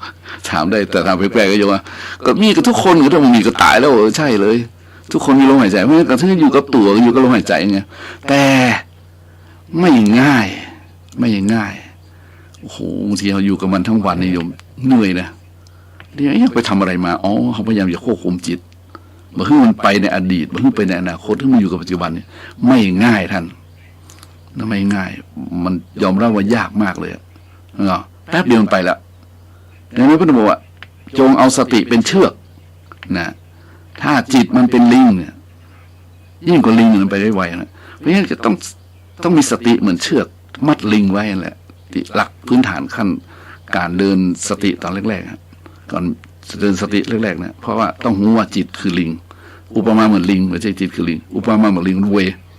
เอาสติเป็นเชือกนั่งกำลังรู้นะจะพุทโธก็ได้ยุบหนอพองหนอก็ได้แต่ทีนี้มันว่าให้เจริญอานาปานสติเนี่ยนะให้เจริญคือลมหายใจเข้าออกนั่นแหละนะมันเจริญสติหรือมันรู้ลมหายใจเข้าลมหายใจออกนะคือให้ควบคุมจิตที่มีกำลังให้มันอ่อนลงเชื่อมลงโดยสติมันทรงตัวสติมันเป็นเชือกคล้องมัดไว้เนาะแล้วก็ให้มันใคร่ครวญนี่คือเจริญโยนิโสมนสิการไปตัวใคร่ควรยับยั้งชั่งใจมองถึงเหตุและผลด้วยปัญญานี่สำคัญท่านสรุปคือโรคโมหะนี่ก็เป็นกันทั่วบ้านทั่วเมือง นะถ้าใครว่าเจริญสตินี่ก็โอ้โหคงจะเห็นกงจักเป็นดอกบัวหมดละเพราะฉะนั้นโรคโมหะคือความคิดเห็นผิดจากทำนองคลองทำเห็นผิดเป็นชอบเห็นเป็นเห็นที่จะทำผิดพูดผิดคิดผิดทำผิดเนี่ยต่างๆนานาเราเนี่ยนะเพราะฉะนั้นต้องรักษาด้วยการมันเจริญสติกรรมฐานสติปัฏฐานสี่จึงดีที่สุดโยมนะสติปัฏฐานสี่จึงดีที่สุดรู้กายรู้เวทนารู้จิตรู้ธรรมเลยนะและไม่ใช่ของง่ายย้ำไม่ใช่ของง่ายนะก็จะได้มันมาเนี่ยที่บัดได้ชาตินี้ต้องชาติหน้าเป็นอุปนิสัยที่เป็นวาสนาต่อไปกันสิ่งที่จะได้โยมเพราะฉะนั้นโหบางทีเราต้องทนทรมานนะการเจริญสติปัฏฐานสี่นี่มันจะต้องควบคุมด้วยกำลังความเพียรนะโยมขี้ข้านไปได้นะกำลังความเพียรมันขนาดเราต้องพยายามอะไรนะเพราะฉะนั้นอันมันแก้ทุกข์ไปได้แก้โรคไปได้พอดีว่าวิเยนะทุกขมัจเจติเนี่ยตรงเนี้ยนะวิยะทุกขมัจเจตินะถ้าเรามีความเพียรเราจะสามารถก้าวข้ามทุกข์ไปได้นะความเพียรคือพยายามวิริยนะทุกขมัจเจตินะเพราะฉะนั้นคนจะก้าวล่วงทุกข์ได้ด้วยความเพียรโอ้ต้องเพียรในแต่โยมทุกข์ในที่นี้คือทุกข์ทางใจที่มันเกิดจากโรคนะโรคราคะโรคโลภะโรคโทสะโรคโมหะซึ่งมันเป็นไฟสุ่มขอนนะมันระรึงตรึงจิตเป็นตะปูตรึงใจเป็นโซ่รัดแน่นที่มาสามารถจะบอกได้โซ่มันเส้นรักเส้นใหญ่เส้นน้อยโยมเหนียวมากนะโอ้โยมจะมาต้องบอกให้โยมว่าโยมต้องมีความเพียรสูงๆเนาะเพราะฉะนั้นโรคปัจจุบันนี้กำลังป่วยไข้คนก็ป่วยไข้แต่ช่วยได้ด้วยธรรมโอสถที่นำไปใช้นะนำไปใช้คือนำไปปฏิบัติเนี่ยคนเป็นโรคบ่กินยาบ่ฉีดยามันก็บ่หายแต่คนป่วยเป็นโรคทางใจถ้าบ่ปฏิบัติธรรมนี่บ่หายบางทีมีที่ฐานมาต่อมาปาว่าเดินแวดวัดนะโยม เป็นโรคโมหะหลงฟุ้งซ่านนี่นะฮะวันนี้สุดก็ต้องใช้ยาบำบัดพ่อก็มีแต่ทั้งนี้ทั้งนั้นก็เอาใจช่วยกันโยมและบ่ถือเรียกว่าบ่ถือรังเกียจเดียดฉันกันต้องให้อภัยกันนะคนเฮามันเป็นไปได้ตามกรรมเนาะบางทีก็เป็นกรรมเก่าของเปิ้ลบางทีก็กรรมใหม่ของเปิ้ลบางทีก็ควบคุมมาได้ก็เลยเกิดเป็นโรคภัยไข้เจ็บเกิดขึ้นมา มันมีนานับเหตุนับประการมากมายเพราะฉะนั้นเพียงแต่รู้ไว้วันนี้ก็มารู้ไว้นะรู้ไว้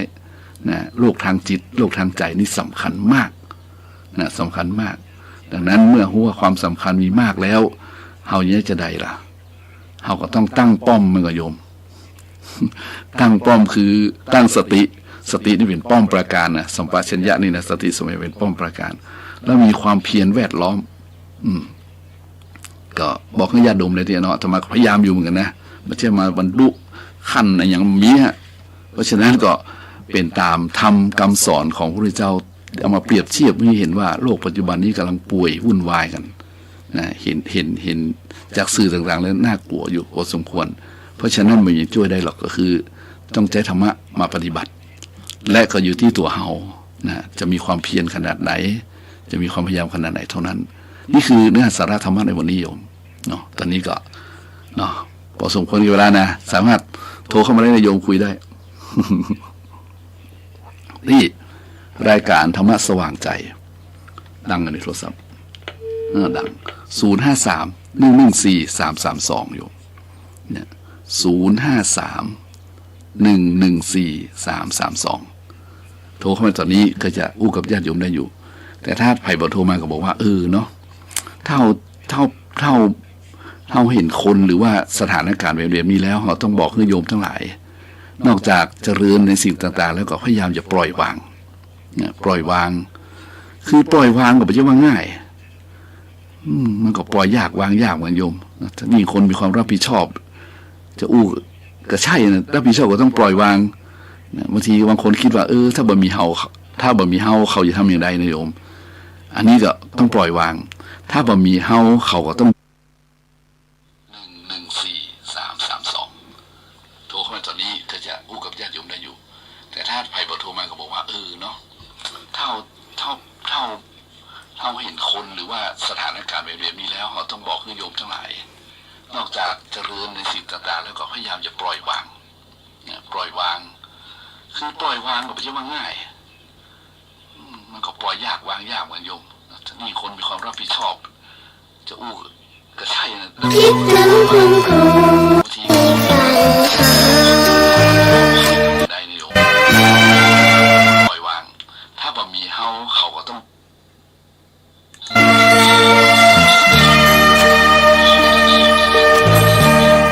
ขอมอบดอกไม้ดอกนี้แด่ผู้ที่ใฝ่หาจะอยู่แห่งไหนปล่อยวางคือปล่อยวางไม่ใช่ว่าง่ายมันก็ปล่อยยากวางยากเหมือนโยมจะมีคนมีความรับผิดชอบจะพูดก็ใช่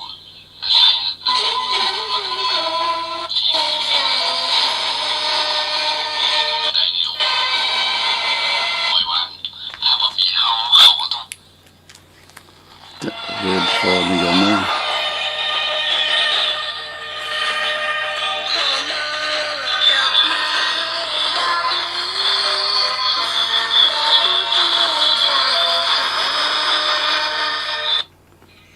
ขอเจริญสุขเจริญพร ขอไหว้สาบารมีธรรมครูบาอาจารย์ด้วยนะครับวันนี้ขออภัยเพราะว่าเจ้าของรายการมาบัตัน ไม่ได้มาสักกับท่านอาจารย์พระครูสิริอมราภิรัตน์ก็วัดสันอุ้มวันนี้เป็นก็ลากิจกระทันหันบอกตมากระทันหันเลยก็ขออภัยกับทางสถานีได้ใจเทปแทนเข้าไป แต่ตอนนี้เป็นรายการสดๆนะรายการสดๆมันคลุกคลักหน่อยเพราะว่าไม่ใช่มืออาชีพ เหมือนอาจารย์พระครูสมุวิศวัตรวรกิจโจนี่เพิ่นอยู่กับเครื่องเสียงทั้งวันทั้งเดือนทั้งปีนี่ต้องยอมรับฝีมือเพิ่นเนาะแต่ต่อมาภาพนี้ก็ยังว่าแหละนะบางทีบางครั้งก็ไม่ได้เตรียมพร้อมอย่างนักหนาเลยโยมประเดี๋ยวนี้ก็เปิดเทปแต่เจ้าจัดรายการที่คลื่น96เนาะคลื่น96นี่ก็เป็นธรรมชาติธรรมดาของคลื่น96ออกกันทุกวันพุธวันพฤหัสตอนเจ้านะทุกวันพุธพฤหัสแต่วันนี้ก็หวังใจว่าวันพุธ ตอนบ่ายๆท่านอาจารย์พระครูสิริอมราภิรัตน์จะมาที่ไหนได้ มาสักกรรมก็มาบอกกับท่านทันก็บอกเป็นอย่างเป็นธรรมดานะฮะก็เลยเรียนชี้แจงท่านอาจารย์พระครูสมุวิศวัตรวรกิจโจด้วยนะครับว่าวันนี้ก็ใจเทพไปละ1 ชั่วโมงตอนนี้ก็ถึงบ่าย 2เนาะบ่าย 2ถึงบ่าย 3นี่ก็แค่1 ชั่วโมงก็เวลาเพื่อยาวโยมบ่ายโมงถึงบ่าย 3นี่2 ชั่วโมงนะ2 ชั่วโมงนี่ก็อาจารย์พระครูสิริอมรัตน์นี่เป็นชอบเวลาแบบนี้เนี่ยชั่วโมงแบบนี้ยาวๆแบบนี้แต่สำหรับอาตมาภาพนี่มันไปบลอด2 ชั่วโมงนี่เสียงมันจะหายแล้วก็ที่ตอนบ่ายด้วยนะโยมเนาะญาติโยมฟังไปตัวรับไปตัวเนี่ยมานี่ถ้าอู้ไปตัวรับไปตัวไม่ได้นะโยม รับไปตัวไม่ได้เพราะฉะนั้นต้องขออภัยนะครับตีใจเทปช่วยเสียงอาจจะพอให้พอดีเนาะแต่ดีนี้เป็นเสียงสดๆตรงๆถ้าญาติโยมฟังอยู่ก็สักกรรมก็โทรมาได้เนาะวันนี้ก็อู้ถึงเรื่องคนป่วยโรคป่วยนะโยมก็คือญาติโยมฟังรู้จักรู้เขารู้เราอย่างเฮาไปหาหมอเพิ่นจะวินิจฉัยโรคเพิ่นจะให้ยาเพิ่นจะวินิจฉัยโรคก่อนนะเพิ่นรู้จักโรคมีเชื้อนะโรคอันนั้นเป็นมีสาเหตุมาอย่างนั้นเพิ่นรู้จักตัวโรคเพิ่นก็จะรักษาโรคหายนะรู้จักโรครักษาไข้หายนะรู้จักอันตรายเอาตัวรอดนี่ก็โยมแล้วถ้ารู้จักยอดกิเลสนี่โอ้โหยอดกิเลสนี่ไผ่บาลัมอูนะโยมเพราะว่ามันเป็นสิ่งที่ละเอียดนะเพราะว่ามันเป็นนามธรรมมันเป็นสิ่งที่มองไปเห็นตัวมันมีรูปร่างหน้าตาความสูงความใหญ่ความละเอียดหยาบมันมีแต่มันรู้ด้วยใจกำหนดด้วยใจเพราะฉะนั้นเราจะกำหนดด้วยใจเราต้องรู้จักนะรู้จักฝ่ายธรรมะและรู้จักฝ่ายอธรรมอันนี้เป็นวิธีการอย่างหนึ่งที่มาใช้ในการปฏิบัติธรรมนะส่วนตัวเรารู้จักอย่างเช่นเรารู้จักกิเลสเนี่ยนะโลภะโทสะโมหะเนี่ยเราไปหาทางว่าจะระงับดับกิเลสตัวนี้ได้อย่างใดเนาะความโลภความโกรธความหลงนี่มันจะเจอศัตรูเจอคู่ต่อสู้ของมันคืออะไรนี่ก็โยมอย่างเช่นความโลภนี่ถ้าเจอทานบารมีเข้าไปนี่มันก็จบละนี่ก็ความโกรธเขาเจอศีลเข้าไปนี่ก็โอ้โหสยบแล้วมันก็ศีลปารมีเนี่ยความโกรธแล้วก็ความหลงนี่ก็ถ้าไปเจอปัญญาบารมีเข้าไปก็เนาะต้องใช้ปัญญาบารมีฆ่ามันเนี่ยแล้วมันก็เป็นชักๆเหมือนถ้ามองให้ดีๆนะนี่วันนี้ต่อจากคนป่วยโรคป่วยนี่นะเพราะว่ามันยังป่วยไข้กว่านี้ถึงวันนี้คนป่วยไข้นะโยมป่วยไข้แบบว่าป่วยไข้ด้วยไวรัสหรือจะป่วยไข้ด้วยโรคเรื่องนี้นะแต่ป่วยไข้ด้วยกิเลสอย่างที่อู้มาว่าเนาะเฮาตะวันนี้เป็นวันรัฐธรรมนูญเนาะก็เฮามีรัฐธรรมนูญมา92 ปีแล้วเนี่ยรายการที่7เป็นประธานแต่คนบางคนหรือเฮาหันเดี๋ยวก็ยังป่วยไข้ด้วยโรครัฐธรรมนูญนี่นะเนาะยังมีอย่างเยอะแยะมากมายนะยังมาหายจากโรคแต่ทีนี้มันเป็นเพราะอะไรมันเป็นเพราะอะไรนี่อาตมากับเนี่ยเพราะว่าเฮาบ่เข้าใจเฮารู้จักยอดกิเลสกลุ่มหนึ่งมันมีกิเลสมันมีนักในกิเลสปัญหาตัณหา108นี่นะแต่กิเลสกลุ่มหนึ่งมันมี9 ตัวเนี่ยมันมี9 ตัวเป็นเอาเรียงกันไว้ถ้ามองเห็นกิเลส9 ตัวนี้แล้วไซส์มันว่านะเวลามันเกิดขึ้นนี่จะรู้ทันมันรู้ทันสภาวะอาธรรม9 ตัวนี้มีอย่างพ้องเนี่ย9 ตัวนี้มีอย่างพ้อง1นะเดี๋ยว9 ตัวนี้คืออะไรภาษาพระพูดว่ามนทินหรือว่าสั่งกิเลสทั้ง9นะสั่งกิเลสทั้ง9นี่แหละสั่งกิเลสทั้ง9นี่โยมเป็นเครื่องทำให้บุคคลเศร้าหมอง ทั้งภายในภายนอกนะมันเป็นสิ่งที่ทำให้เกียรติยศศักดิ์ศรีมัวหมองเนี่ยที่ว่ามันเป็นไข้เนี่ยนะบางคนบอกหูตัวว่าทำไปด้วยอะไรทำไปได้อย่างไรเนี่ยเมื่อทำไปด้วยอะไรทำไปด้วยอย่างไรนี่บอกหูนี่เนี่ยมันก็บอกหูอ่ะมันก็บอกหูกันอยู่ในตรงไหนโยมคอยดูแล้วกันนะว่าเพิ่งกล่าวถึงมนทินหรือสังกิเลสทั้ง9นี้อย่างใดมีอะไรพ่องโยมลองรู้จักหน้าตาเนอะเนี่ยรู้จักหน้าตาก่อนรู้จักหน้าตามาก่อนนะแล้วก็ค่อยดูรายละเอียดก็มีทั้งหมด9กลุ่มนี้นะกิเลสตัวนี้ยอดกิเลสตัวนี้มันแฝงเล่นอยู่ข้างในเนี่ยอันดับที่1คือความโกรธอันดับที่1คือความโกรธคือโกทะ1โกทะนี่หมายถึงความโกรธนะความโกรธ2นี่มัคคะหมายถึงความลบหลู่คุณท่าน3อิจฉาหรืออิจฉาหมายถึงความริษยานะ4มัจฉริยะหมายถึงความตระหนี่5มายาซึ่งหมายถึงความมีมารยาเป็นคนเจ้าเร่ห์เป็นต้นนี่รู้จักหน้าตาไว้ก่อนนะ6สาทายะหมายถึงความมักอวดแล้วก็7มุสาวาทหมายถึงการพูดเท็จ8ปาปิฉาหมายถึงความปรารถนาอันลามก9มิจฉาทิฏฐิความหมายก็คือเห็นผิดหมายถึงความเห็นผิดนี่คือหน้าตาของมันเนี่ยตัวที่ทำให้คนป่วยบาหาย ญาติโยมทั้งหลายเป็นเชื้อโรคร้ายนะเป็นเชื้อโรคร้ายอย่างบ้านเฮาเมืองเฮานี่ก็เป็นเชื้อมีเชื้อโรคร้ายนี่นักทีเดียวนะนักทีเดียวและก็คนในโลกนี้ก็เป็นนักทีเดียวนะเป็นโรคเนี้ยนะเป็นโรคคือโกทะนะตะกี้ก็อูได้กรรมแล้วอูได้น้อยแล้วแต่เจ้ายอมฟังเนาะที่ก่อนมานี่อูถึงธรรมะโอโซติกเกิดจากความโกรธโรคโทสะนะมันคิดแต่จะทำร้ายนะมันก็ความโกรธนี่เป็นถึงว่ามันบ่ดีนะเพิ่นบอกว่าฆ่าสิ่งที่บ่ดีนั้นบ่เป็นบาปนะโกทังคัตวาสุขังเสติโกทังคัตวาสุขังเสติคือฆ่าความโกรธได้เป็นสุขฆ่าความโกรธได้เป็นสุขเห็นไหมเห็นถ้าใครมีความโกรธนี่มันเป็นความขุ่นเคืองลักษณะของมันนะกิริยาของมันความขุ่นเคืองขุ่นแค้นนะทางจิตใจเนี่ยทางจิตใจของคนที่มีความโกรธนี่เนี่ยมันได้บดังใจมันก็โหดนะมันบ่ชอบใจมันก็โหด มันบ่ถูกใจมันก็โหด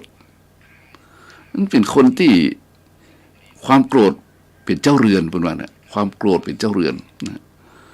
ความโกรธเป็นเจ้าเรือนนี่เป็นสิ่งที่ถ้าภาษาพระจะหยาบหน่อยคือว่ามันติดตามในสันดานเลยนะขันธสันดานคือคนเฮานี่มันมีการเวียนว่ายตายเกิดบางทีทำไมคนดีๆนะอย่างลงข่าวนะโยมแต่ที่เป็นลงข่าวต่างประเทศเอาอยู่ต่างประเทศนะบ้านเราก็เยอะแต่ยกตัวอย่างง่ายดีเนาะมีหนุ่มคนหนึ่งเนี่ยว่าเป็นครอบครัวที่ดีนะพ่อแม่ก็ดีมีฐานะอยู่ในสูงอยู่ในกลุ่มพ่อค้าพ่อขายไฮโซเลยล่ะแล้วยังจบถึงปริญญาโทอยู่ว่าแล้วแต่ว่าวันศุกร์นี่โกรธอย่างไรพวกมานะ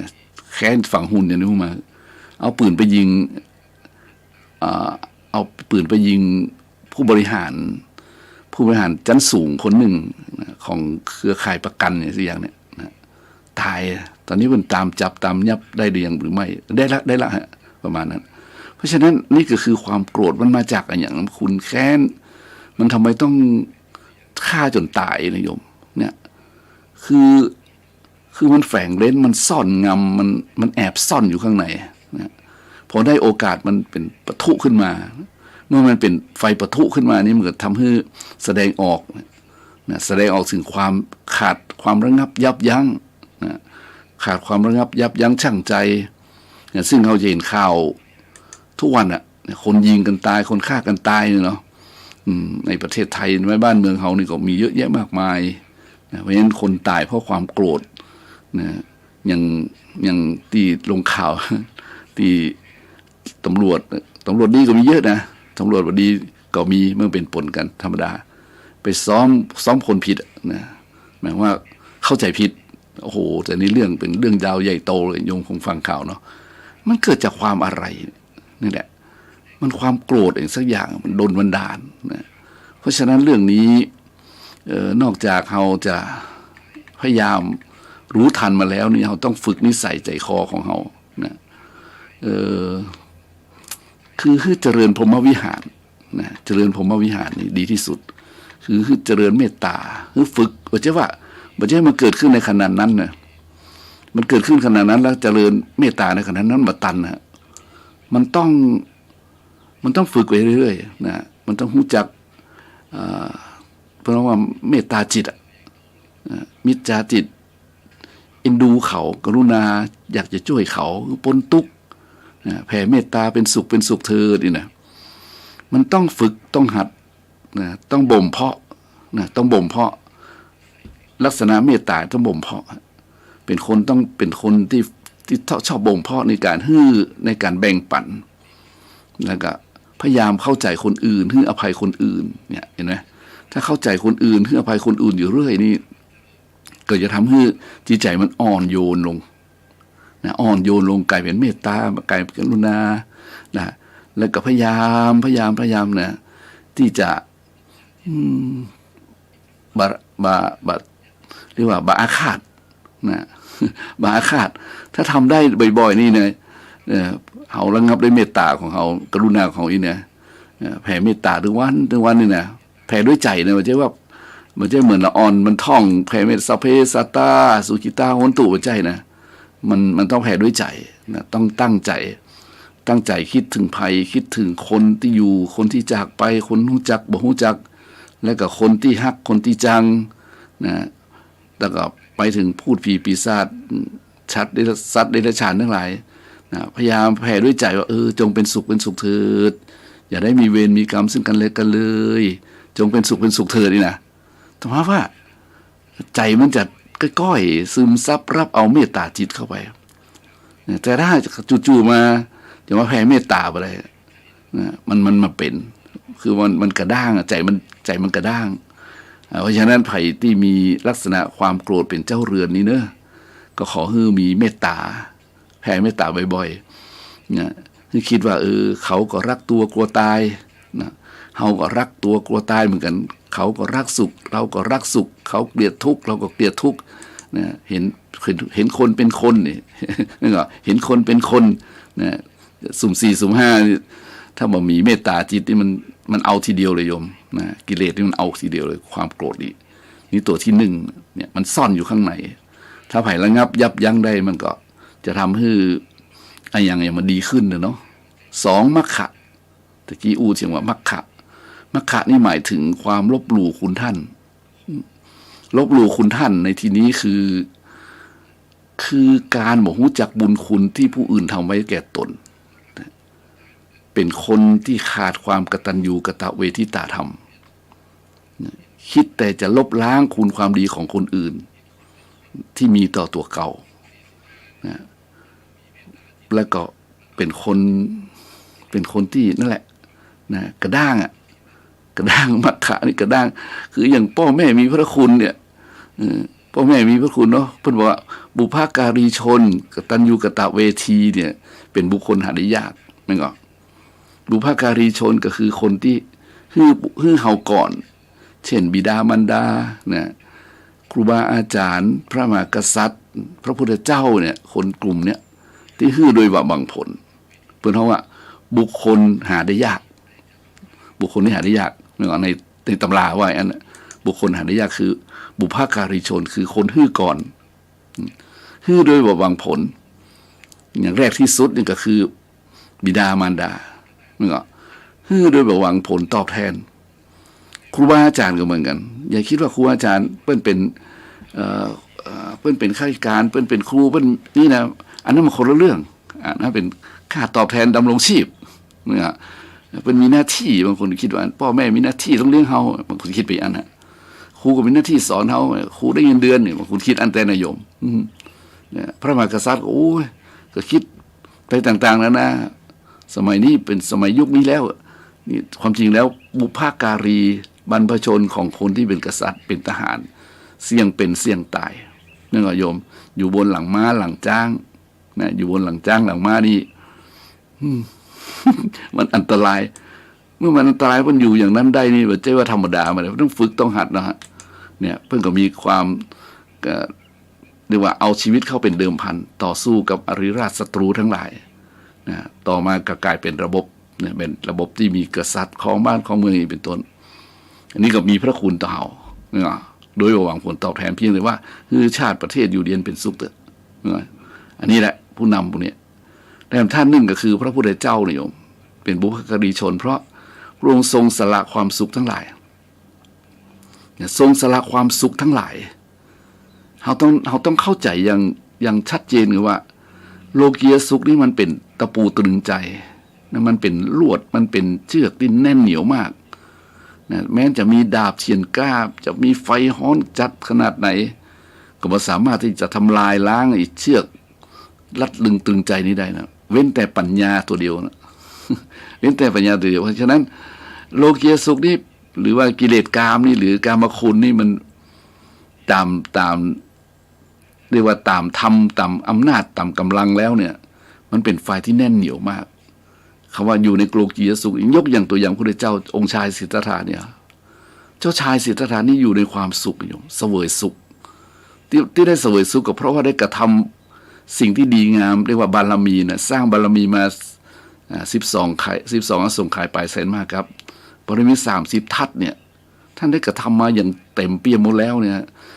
เมื่อก่อนจะเป็นพระเจ้าก็เลยมาได้บุญได้กุศลเหล่านั้นมาเสวยเป็นวิบากกรรมเนี่ยอันเป็นกุศลกรรมเนี่ยแต่เสวยความสุขเนี่ยสัพพุริสธรรมทั้งศีลได้มาโดยสัพพุริสธรรมทั้ง32ประการเนี่ยไม่ใช่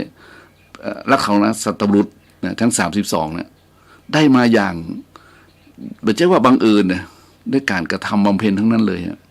เพราะฉะนั้นเมื่อพระองค์มาเสวยพระสุขอยู่นะอยู่ในความสุขของโลกียสมบัติในช่วงที่เป็นเจ้าชายสิทธัตถะนะท่านทั้งหลายวันหนึ่งเพื่อนออกไปเห็นความทุกข์ของคนทั้งหลาย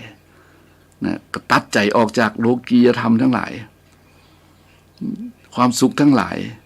ความสบายทั้งหลายนะแล้วก็ไปบำเพ็ญเพียรทุกขละกิริยาอย่างตำราว่าไว้เลยเป็นเวลาถึง6 ปีนะโยมโอ้ยอดกันอดอยากอดลำบากอดสปะอดวันนะขันติบารมีมีที่ไหนมาใจหมดนั่นแหละเนี่ยแล้วผลที่สุดบรรลุธรรมนะโยมแล้วก็มาเทศนาธรรมก็ได้หวังผลนะมาได้หวังลาภปัจจัยอ่ะฮือเลยเอาฉันได้ความตรัสรู้มาฉันฮือเธอเลยฉันฮือท่านเลยนะ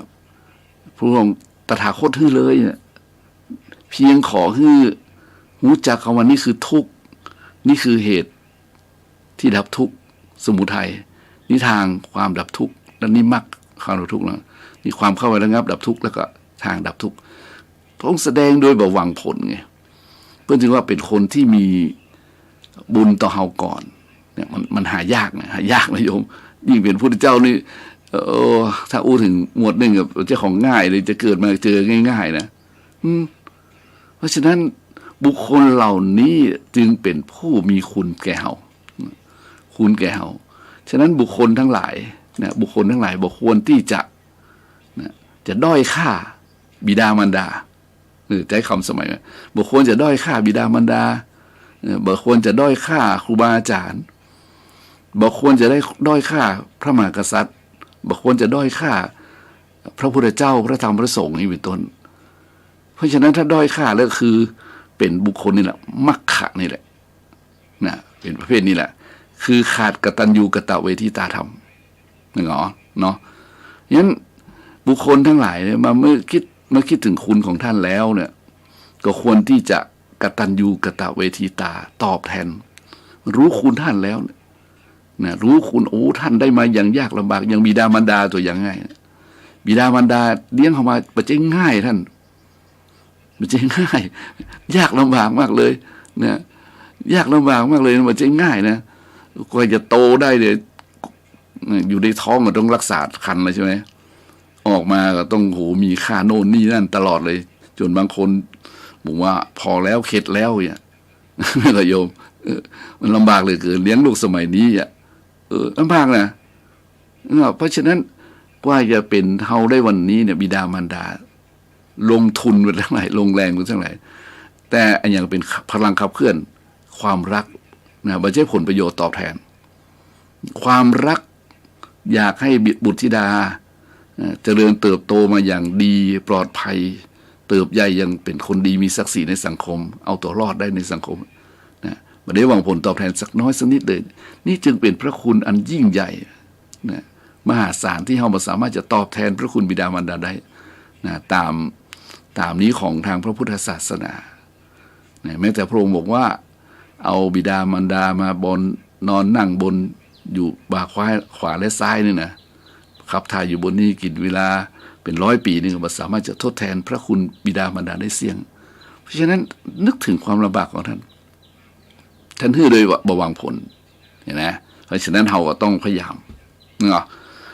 อย่าเป็นคนลบหลู่บุญคุณของท่านนะซึ่งมีพระคุณต่อเราซึ่งเป็นบุคคลชนซึ่งจำแนกแล้วว่าไม่อยู่เนี่ย3-4 ประเภทเนี่ยบิดามารดาครูบาอาจารย์พระมหากษัตริย์พระพุทธเจ้าเนี่ยนะต้องรู้คุณท่านเหล่านี้เพราะฉะนั้นเรียกว่านี่คือเราต้องเพ่งเข้าไปมองเข้าไปนะเราต้องมองเข้าไปด้วยใจของเราเนาะเราจะหูแต่เขาเห็นเนาะ3อิจฉาตัวนี้ก็สำคัญท่านมันเป็นโรคร้ายที่ทำให้เราป่วยนะป่วยยาวอ่ะ ป่วยยาวแต่ว่ามันป่วยยาวป่วยข้ามภพข้ามชาติได้เลยนะมันตอนที่เราเป็นโควิดกันหายใหม่ๆมันบอกว่าถ้าไผ่ไปได้นี่นะหรือไผ่เป็นนี่เพราะว่าลองโควิดเนี่ยลองโควิดก็คือเป็นโควิดระยะยาวโควิดเมินลองมันยาวเมินนะเพราะฉะนั้นตัวอิจฉานี่เหมือนกันนะความริษยานี่เหมือนนะถ้ามันได้ตาฮ้อนเนี่ยมันเป็นโยมทำไมว่ามันอาฆาตฝังใจอ่ะโยมเคยได้ยินคำว่าญาติโยมเคยได้ยินคำว่าผีบะเผาเงาบะเหยียบก็เกิดเนาะมันอาฆาตกับนั้นผีมันต้องเผาเงามันต้องเหยียบโอ้โหมันแรงมากนะตัวว่านะมาให้อภัยกันเลยนะมันมาจากอย่างนี้เนี่ยโยมมันมาจากอิจฉานี่แหละนะหันเปิ้นได้ดิบได้ดีหันเปิ้นมีความสุขนี่หันเปิ้นดีกว่าตัวเก่าเนี่ยหันเปิ้นเรียกว่าหันเปิ้นดีกว่าตัวเก่าหันเปิ้นโชคดีเนี่ยก็เป็นริษยาเกิดขึ้นยกตัวคนอื่นนี่ก็บ่เห็นชัดยกเรื่องของพระเทวทัตกับพระพุทธเจ้าดีกว่าโยมพระพุทธเจ้าของเฮาเนี่ย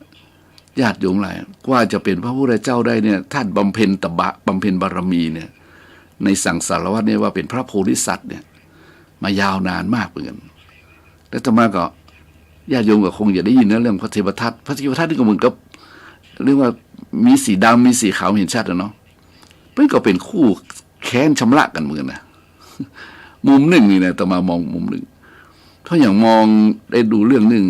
ที่อันครั้งหนึ่งพระพุทธเจ้าเพิ่นบอกว่าเรื่องของเทวทัตนี่นะพระพุทธองค์คือพระโพธิสัตว์ได้เกิดเป็นพ่อกาของเก่านะและก็เทวทัตก็เหมือนกันเป็นพ่อกาของเก่าเหมือนกันเนี่ยนะต่างคนต่างเป็นพ่อกาเนาะแต่พ่อกาก็มีพ่อกาคุณธรรมกับพ่อกาบ่มีคุณธรรมเลยนะพระโพธิสัตว์นี่เป็นพ่อกาคุณธรรมกันแล้วกันพระโพธิสัตว์นี่ก็เดินซื้อของแดกกันไปตามหัวบ้านเมืองใหญ่ทั้งหลายนะแล้วมาคิดดูโหมึงเรื่องนี้เป็นเรื่องการเลี้ยงชีพนะคนมีก็มีค้าขายพระเทวทัตก็เหมือนกันนะวันหนึ่งก็ไปบ้านหนึ่งมุมหนึ่ง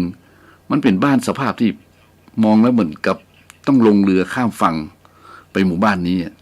แล้วก็จะมีเรือข้ามตลอดเวลานะต้องไปรอท่าอย่างประมาณนั้นวันนั้นพระเทวทัตไปถึงก่อนพระเทวทัตนี่ไปถึงก่อนเทวทัตเจ้าชายเทวทัตไปถึงก่อนปกาเทวทัตเนี่ยไปก่อนทีนี้เพิ่งบอกว่ามีหญิงชราคนหนึ่งนะเป็นหญิงคนเคยรวย เนี่ยคนเคยรวยนี่ก็โหมีทรัพย์มีสมบัติมากมายนะทีนี้เกิดอย่างขึ้นมาก็ว่าผัวตายกับลูกตายอย่างว่าบ้านแตกสลายขาดก็เลยเป็นคนจนให้ทันดีก็มีหลานอยู่คนหนึ่งวันนั้นหลานอยากจะกินขนมอยากพบได้สตังค์บะหมี่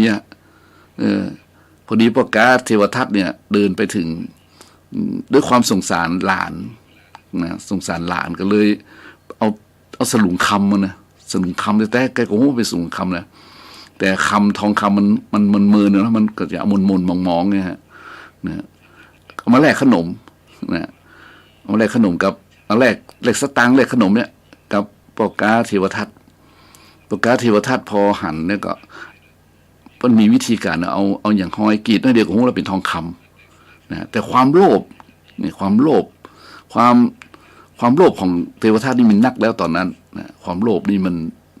ครอบงำนรชนคนใดนี่มันมืดมนอนทการเนี่ยหรออันทะตมัง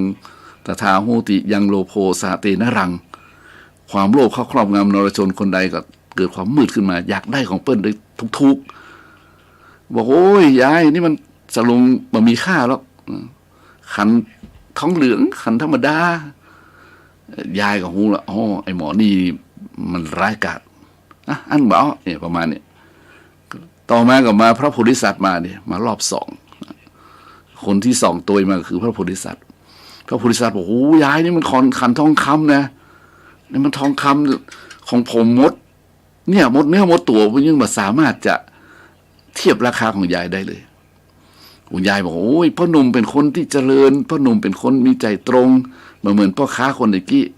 นะพ่อค้าคนตะกี้ว่าอะไรมันว่ายายของยายของปลอม ของยายของมีค่าเฮ้ยยายนี่เป็นของแท้ของผมมดเนื้อมดตัวนี่นะยังมาสามารถที่จะเอาเทียบเท่าราคาสลุงคำขันคำของยายได้เลยโอ้พ่อหนุ่มเป็นคนดีพ่อหนุ่มเป็นคนจริงใจเอาเถอะมีอะไรกับร้านเนี่ยเห็นไหมโยมแล้วก็แลกกันไปพระโพธิสัตว์พอได้แล้วก็ไปเลยท่าเรือลงเรือไปเลยส่วนพระเทวทัตมันอยู่ตรงนี้โยมความอิจฉาริษยามันอยู่นี้ก็หวนกลับไปกรรม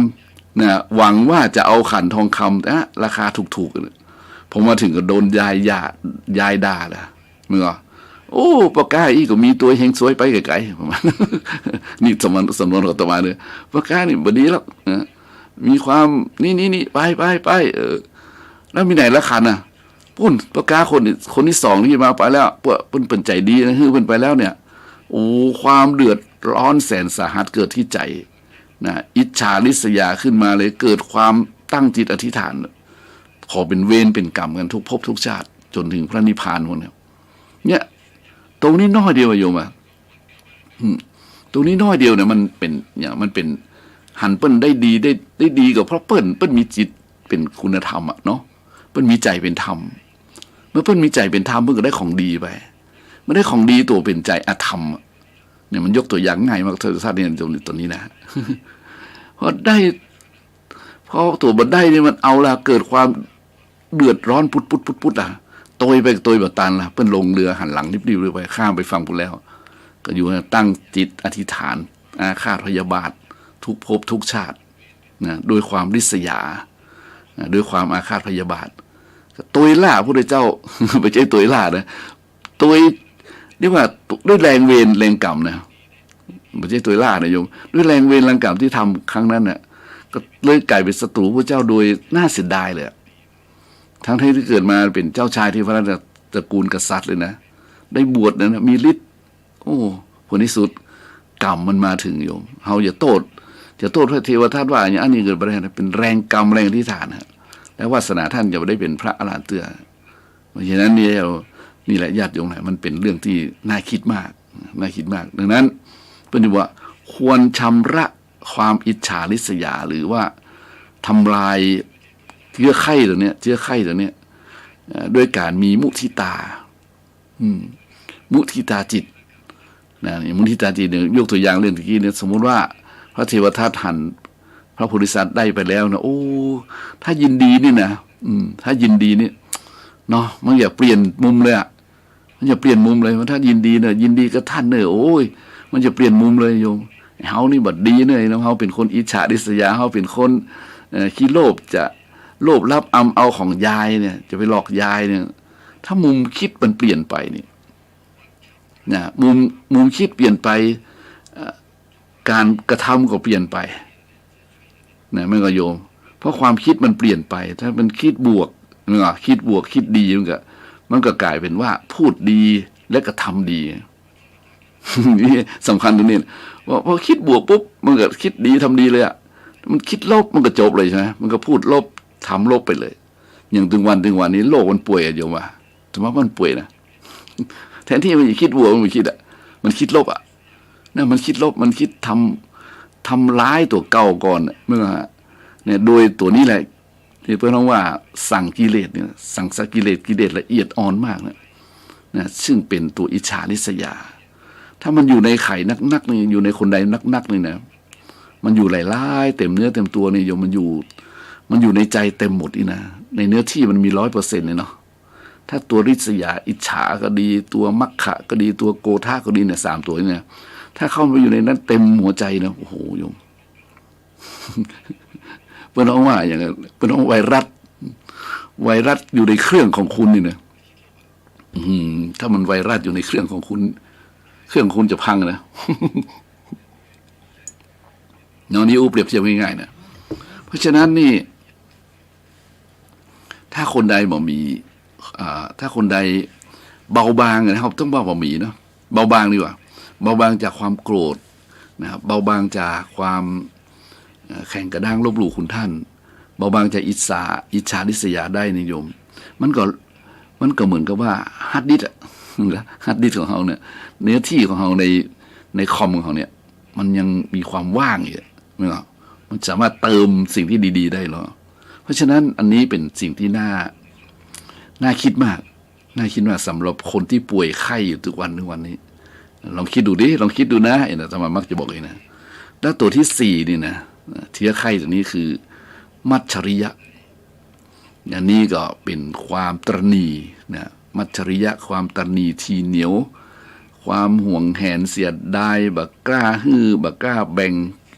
บักกล้าปั่นแก่คนอื่นแม้แต่สิ่งเล็กสิ่งน้อยนะสิ่งเล็กสิ่งน้อยก็บ่ฮื้อมันเป็นความเหนียวแน่นอย่างเช่นที่เรียกว่าเป็นสายใยบางๆแต่เหนียวอะมองไปเห็นนะโยมมันเป็นนิสัยอะนิสัยอย่างยกตัวอย่างง่ายๆคือตระหนี่เสียดายห่วงแหนเนี่ยเสียดายห่วงแหนทรัพย์สมบัติก็ไม่ใช่ว่าตัวเองจะต้องได้ไปหมดใช้ไปหมดอีกเนาะหรือเอาไปได้หมดอีกกับใจมันเป็นเพราะว่ามันเป็นใจที่มันยังมืดอยู่คือไม่ได้ฟังธรรมไว้เนาะ คือไม่ได้ฟังธรรมเหมือนกับคนที่บ่เคยบริจาคทานนะโยมนะคนบ่เคยบริจาคทานนี่บ้านเฮาเมืองเฮานี่มันก็มีนะแต่มันมีน้อยถามว่ามีไหมก็มีต้องยอมรับว่ามันมีฮะคือบางคนบ่เคยฮื้อบ่เคยแบ่งคนบางคนบ่เคยฮื้อทานเลยอ่ะบ่เคยให้ทานมันก็บางคนมีก็เก็บไว้โยมโอ้บางทีบางท่านก็หันอยู่ว่ามันเกิดความเสียดายอย่างมีเรื่องเล่าไว้อะนะเรื่องเล่าไว้ในประวัติศาสตร์ในทางพุทธศาสนาจะกล่าวไว้อันดีที่สุดเลยเนาะเพราะว่าอย่างเป็นเล่าเรื่องของพระพุทธเจ้าก่อนจะเป็นพระพุทธเจ้าเนี่ยหรือชายใดที่เกิดร่วมสมัยพระปัจเจกพุทธะเนี่ยเจอพระปัจเจกพุทธะนี่บ่เคยฮื้อตาลเลยเนี่ยห่วงแหนบ่ฮื้อตาลตลอดเวลาเหมือนกับเรื่องของพระนาคเษนพระเจ้ามิลินเนี่ยโยมพระเจ้ามิลินทะเนี่ยมิลินทะนี่ญาติโยมก็ดีเนาะปัญหามิลินทะพระนาคเษนพระนาคเษนนี่นะคุณบอกว่ายกตัวอย่างง่ายๆน้อยๆเนี่ยว่าตอนที่พระนาคเษนเป็นยังอยู่ในคันเนี่ยนะจับตรงนั้นนะอยู่ในคันนี้ก็มีพระภิกษุรูปหนึ่งซึ่งถูกลงทานกรรมเพราะร่วมทำสังฆกรรมอย่างสักอย่างเนี่ยก็เข้าไปบิณฑบาตนะได้รับคำสั่งให้ไปบิณฑบาตบ้าน พ่อของพระนาคเษนพ่อแม่ของพระนาคเษนซึ่งเป็นครอบครัวพราหมณ์เนี่ยมันบอกว่าไปบิณฑบาตถึง7 ปี7 เดือน 7 วันเนี่ยนะ7 ปี 7 เดือน 7 วันนี้บิณฑบาตเปล่านะไปบิณฑบาตเพื่อรอให้พระนาคเษนเนี่ยเพื่อจะเอาพระนาคเษนมาบรรพชามาอุปสมบทแล้วก็มาแก้ปัญหาของพญามิลินตอนนั้นบ้านเมืองเดือดร้อนยิ่งกว่าปัจจุบันนี่โยมนะปัญหาของพญามิลินท่านี่โหปัญญาของพญามิลินนี่ทำให้พระสงฆ์นี่หนีเข้าป่ากันเยอะแยะมากมายนะทีนี้ก็เดือดร้อนถึงพระอินทร์นะถึงเทวดานะถึงพระอรหันต์ทั้งหลายนะต้องไปอัญเชิญเทวบุตรชื่อนาคเษนเนี่ยซึ่งจะเป็นพระอรหันต์ในลำดับต่อไปเนี่ยนะก็คือมาแก้ปัญหาเพราะเพิ่นมีเวรมีกรรมต่อกันกูนี่นะพญามิลินกับพระนาคเษนนี่เป็นมีเวรมีกรรมต่อกันกว่าจะได้พระนาคเษนมากว่าได้พระนาคเษนมาบวชนี่โหนะต้องไปเอามาน้อยๆเดียวว่าต้องคือพระอาจารย์นะพระอรหันต์นี่นะไม่ใช่พระธรรมดานะพระอรหันต์เนี่ยเก่งนะองค์นี้ก็เก่งเหมือนนะแต่ว่านึกแต่ท่านนึกชื่อท่านบอกตอนนี้สัญญาบอกค่อยดีเลยโยมท่านก็เอามาคือไปบิณฑบาตในบ้านนั้นน่ะประเด็นตรงนี้7 ปี7 เดือน 7 วัน7 วันสุดท้ายเนี่ยโยมวันสุดท้ายเนี่ยนะ7 ปี7 เดือนที่ผ่านมาบัดได้เลย6 วันสุดท้ายบัดได้เลยนะแต่วันสุดท้ายเนี่ยวันสุดท้ายนี่พราหมณ์ผู้เป็นบิดาของพระนาคเษนปิกมาจากธุระข้างนอกแล้วก็ยิ้มพื้อก็ว่าทักทายสักอย่างเนี่ยท่านมีอย่างได้พ่องประมาณนี้เนาะท่านได้อย่างพ่องได้บิณฑบาตได้อย่างพ่องวันนี้ท่านบิณฑบาตได้อะไรบ้างวันนี้ประมาณนี้นะเพราะ7 ปี7 เดือน 7 วันไม่เคยใส่บาตรหรอกแต่วันนี้ก็บอกใส่บาตรด้วยนะแต่ถามว่าได้อะไรบ้างยิ้มนี่เลยก็ได้โอ้ได้รอยยิ้มจากท่านได้คำพูดทักทายจากท่านได้ไงหรอความจริงแล้วมันก็เรื่องยาวเรื่องอ่านเมินนี่นะจริงแล้วเพื่อนว่ามันบอกว่าพระอาจารย์ที่บิณฑบาตนั้นบอกว่าโอ้นะตั้งแต่บิณฑบาตนะไม่เคยได้เลยเพิ่งได้วันนี้นะได้ยังไงนะได้ยังเขาดูบาตรหรอโอ้บาตรก็ว่างเปล่านะไปถามลูกถามเมียก็โอ้ไม่ได้ใส่บาตรลอยหรอโอ้พระนี่โกหกละพระนี่อูโมละบ่เคยใส่บาตรเมียก็บ่ใส่วันพูดกันนี่มันจะโจมตีซะก็มาจะเอาคอด้อยนี่นะท่านโมท่านโกหกท่านอู้มีความจริงมุสาวาทนี่ว่าประมาณนี้รอผู้เปิ้นก็มาทำไมมาก็รอโอกาสเลยโอ้แต่ว่าท่านบ่ได้อย่างเลยนี่นะถามลูกถามเมียก็บ่ได้พอบางก็เปล่าอยู่ในว่าท่านได้อ๋อแต่มาได้คำพูดจากท่านไง ได้คำทักทายจากท่านไงโอ้ได้คำพูดจากท่านได้เลยยิ้มจากท่านไงซึ่งบ่เคยได้เลยแต่ว่านี่ได้พราหมณ์ก็สลดใจหูขนาดเราคือแค่รอยยิ้มเราแค่ทักทายเพิ่นยังอนุโมทนากับเขาขนาดนี้ต่อมาก็เลยฮือตานิยมเนี่ยประเด็นตรงนี้ฮะคือมันเกิดอย่างขึ้นกับหมู่ฮู้แต่มันความบะฮือเนี่ยมันมีขึ้นในใจของคนว่าตานีอิจฉาริษยามาถึงมัจฉริยะเนี่ยตานีทีเหนียวห่วงแหนบกล้าฮือนะญาติโยมหลายเพราะฉะนั้นสิ่งเหล่านี้ถ้าเกิดขึ้นแล้วนะก็ควรจะกำจัดมันเป็นเชื้อไข้เนาะควรกำจัดด้วยทานหรือบริจาคนะแบ่งสรรปันส่วนนั่นเองโยมเพื่อนพ้องเฮาพ้อง เพื่อนพ้องเฮาพ้องนะเขาบ้างเราบ้างนะเราบ้างเขาบ้างแบ่งกันใช้ให้กันกินมีศีลมีธรรมนำสุขมาให้นั่นแหละถ้าทำได้นี่มันมีความสุขโลกนี้มันจะมีความร่มเย็นมันต้องมารบแย่งชิงกันอย่างเนี้ยอย่างประเด็นมันรบแย่งชิงกันก็เพราะตัวนี้แหละโยมหวงถิ่นที่อยู่หวงอย่างต่างๆเราเนี่ยนะ 5 มายามายานี่หมายถึงความมีมารยาเป็นคนเจ้าเร่ห์นะเจ้าเร่ห์นะชอบหลอกลวง ชอบหลอกลวงนะโยมคนบางคนนี่มันเป็นเพราะว่าอาตมาว่านี่เป็นชาตกรรมกรรมในการเกิดคือ คือโยมเคยได้ยินคำว่าเอ่อเกิดใต้เลิกดาวโจรไหมเลิกดาวโจรเนี่ยมันมีแต่นะโยมคนบางคนมันน่าจะเป็นโจรก็เป็นนะอย่างสมัยก่อนนี่ก็คืออย่างพระองคุลิมาเนี่ยเนาะมันเป็นกรรมมันเป็นเวรอย่างหนึ่งนะเพราะฉะนั้นบางคนบางครั้งนี่เขาจะว่าเปิ้นเป็นคนเหลี่ยมจัดเจ้าเล่ห์ก็บ่ได้โยมมันเป็นวาสนานิสัยที่แก้บ่หายนะมันติดตามข้ามภพข้ามชาติเนี่ยเป็นคนเจ้าเล่ห์มายานี่นะเจ้าเล่ห์มายาเหลี่ยมจัดนะชอบเรียกว่าชอบหลอกลวงคนอื่นหลอกลวงคนอื่นนี่มันเป็นสิ่งที่มีมาหมื่นแล้วเนาะหมื่นในโลกนี้มันไม่ใช่มีแค่100 ปีแล้วโยมอย่างเฮาตะวาวันซื้อนี่เฮาวันที่10เนาะ10 ธันวาที่ผ่านมาเป็นวัน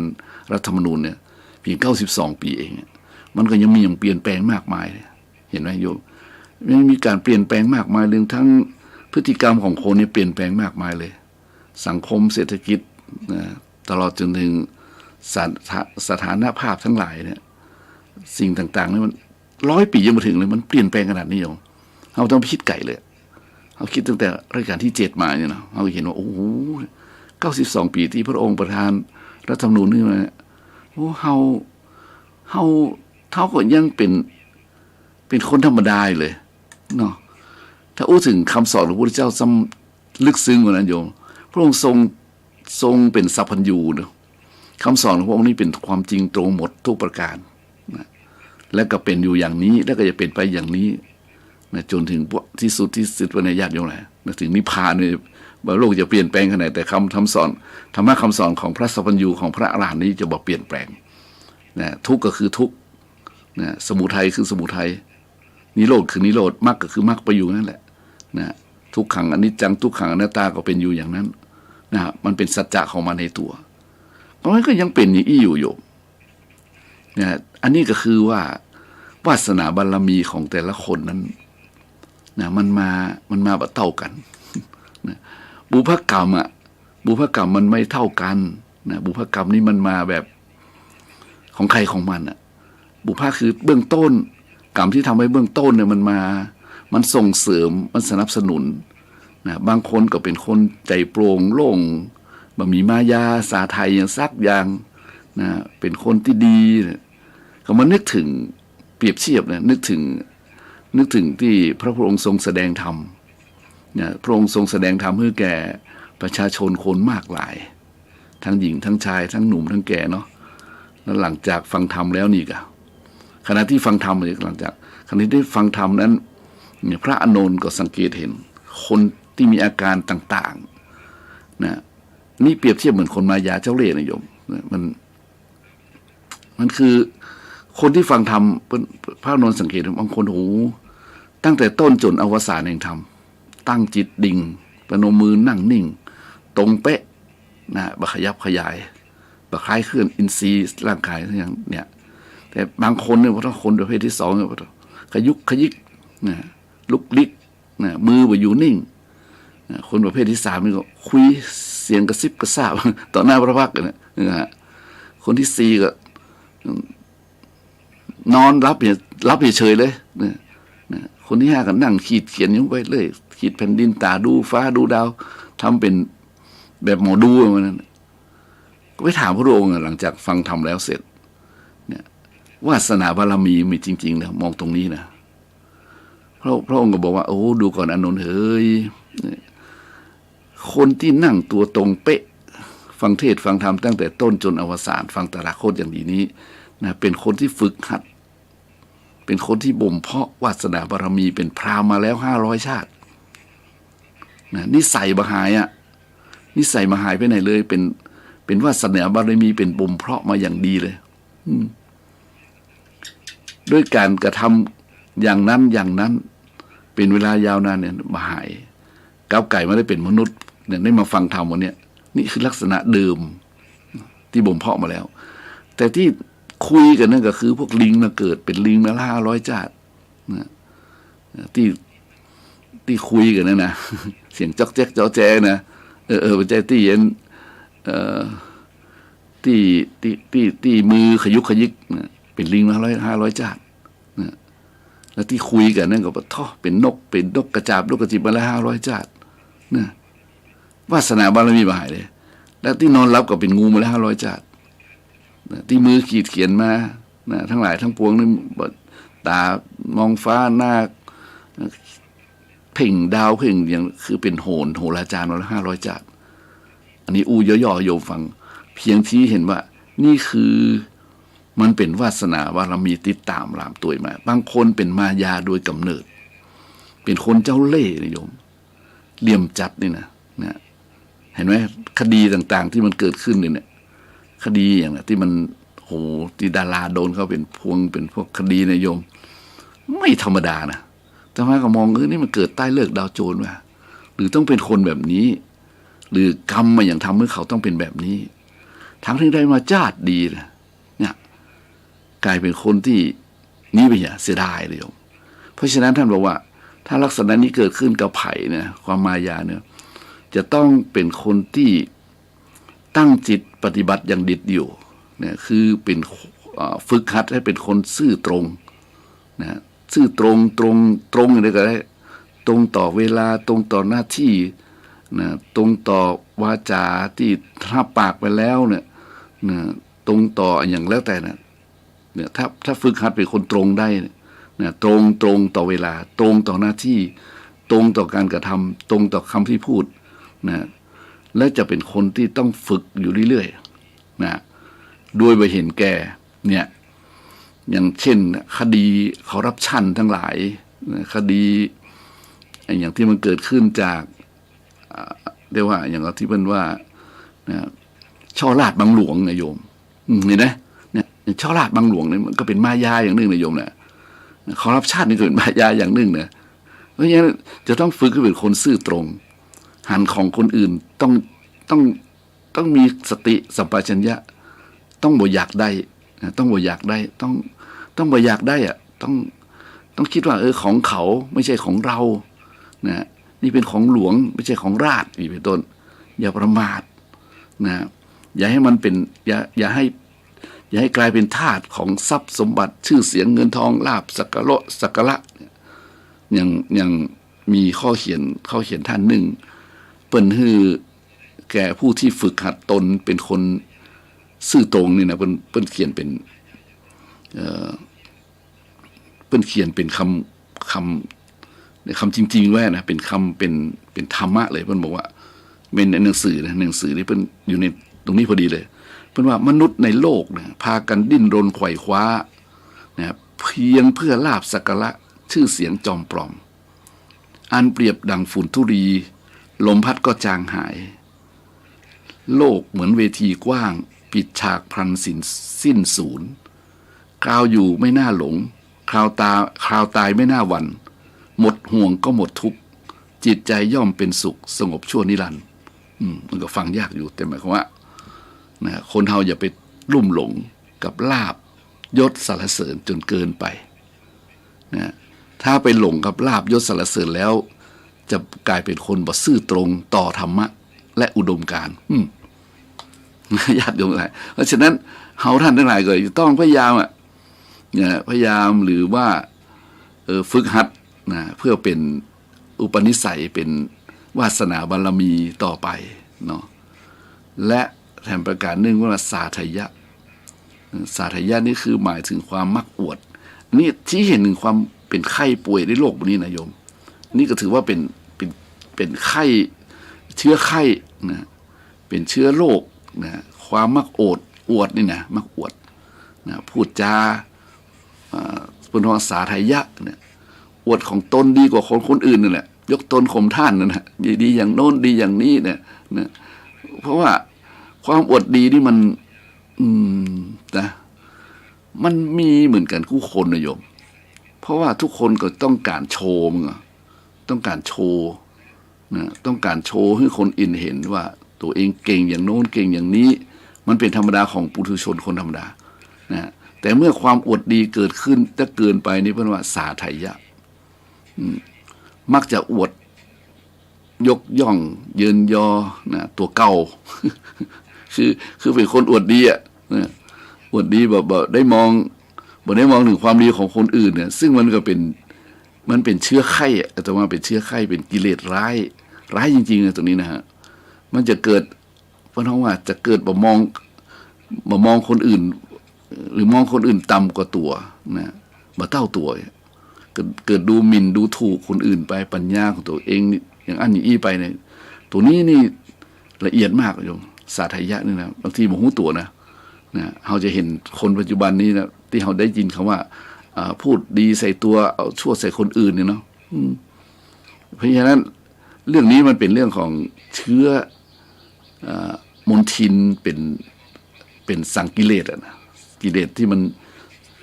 ซ่อนตัวอยู่อย่างแยบคายนะฮะแยบคายจริงๆโยมบางทีมันทำมาด้วยความเคยชินนะมันก็หูตัวอวดดีนะมันก็อู้ไปนะแต่ไม่มีคนทักแล้วก็บางทีก็ละได้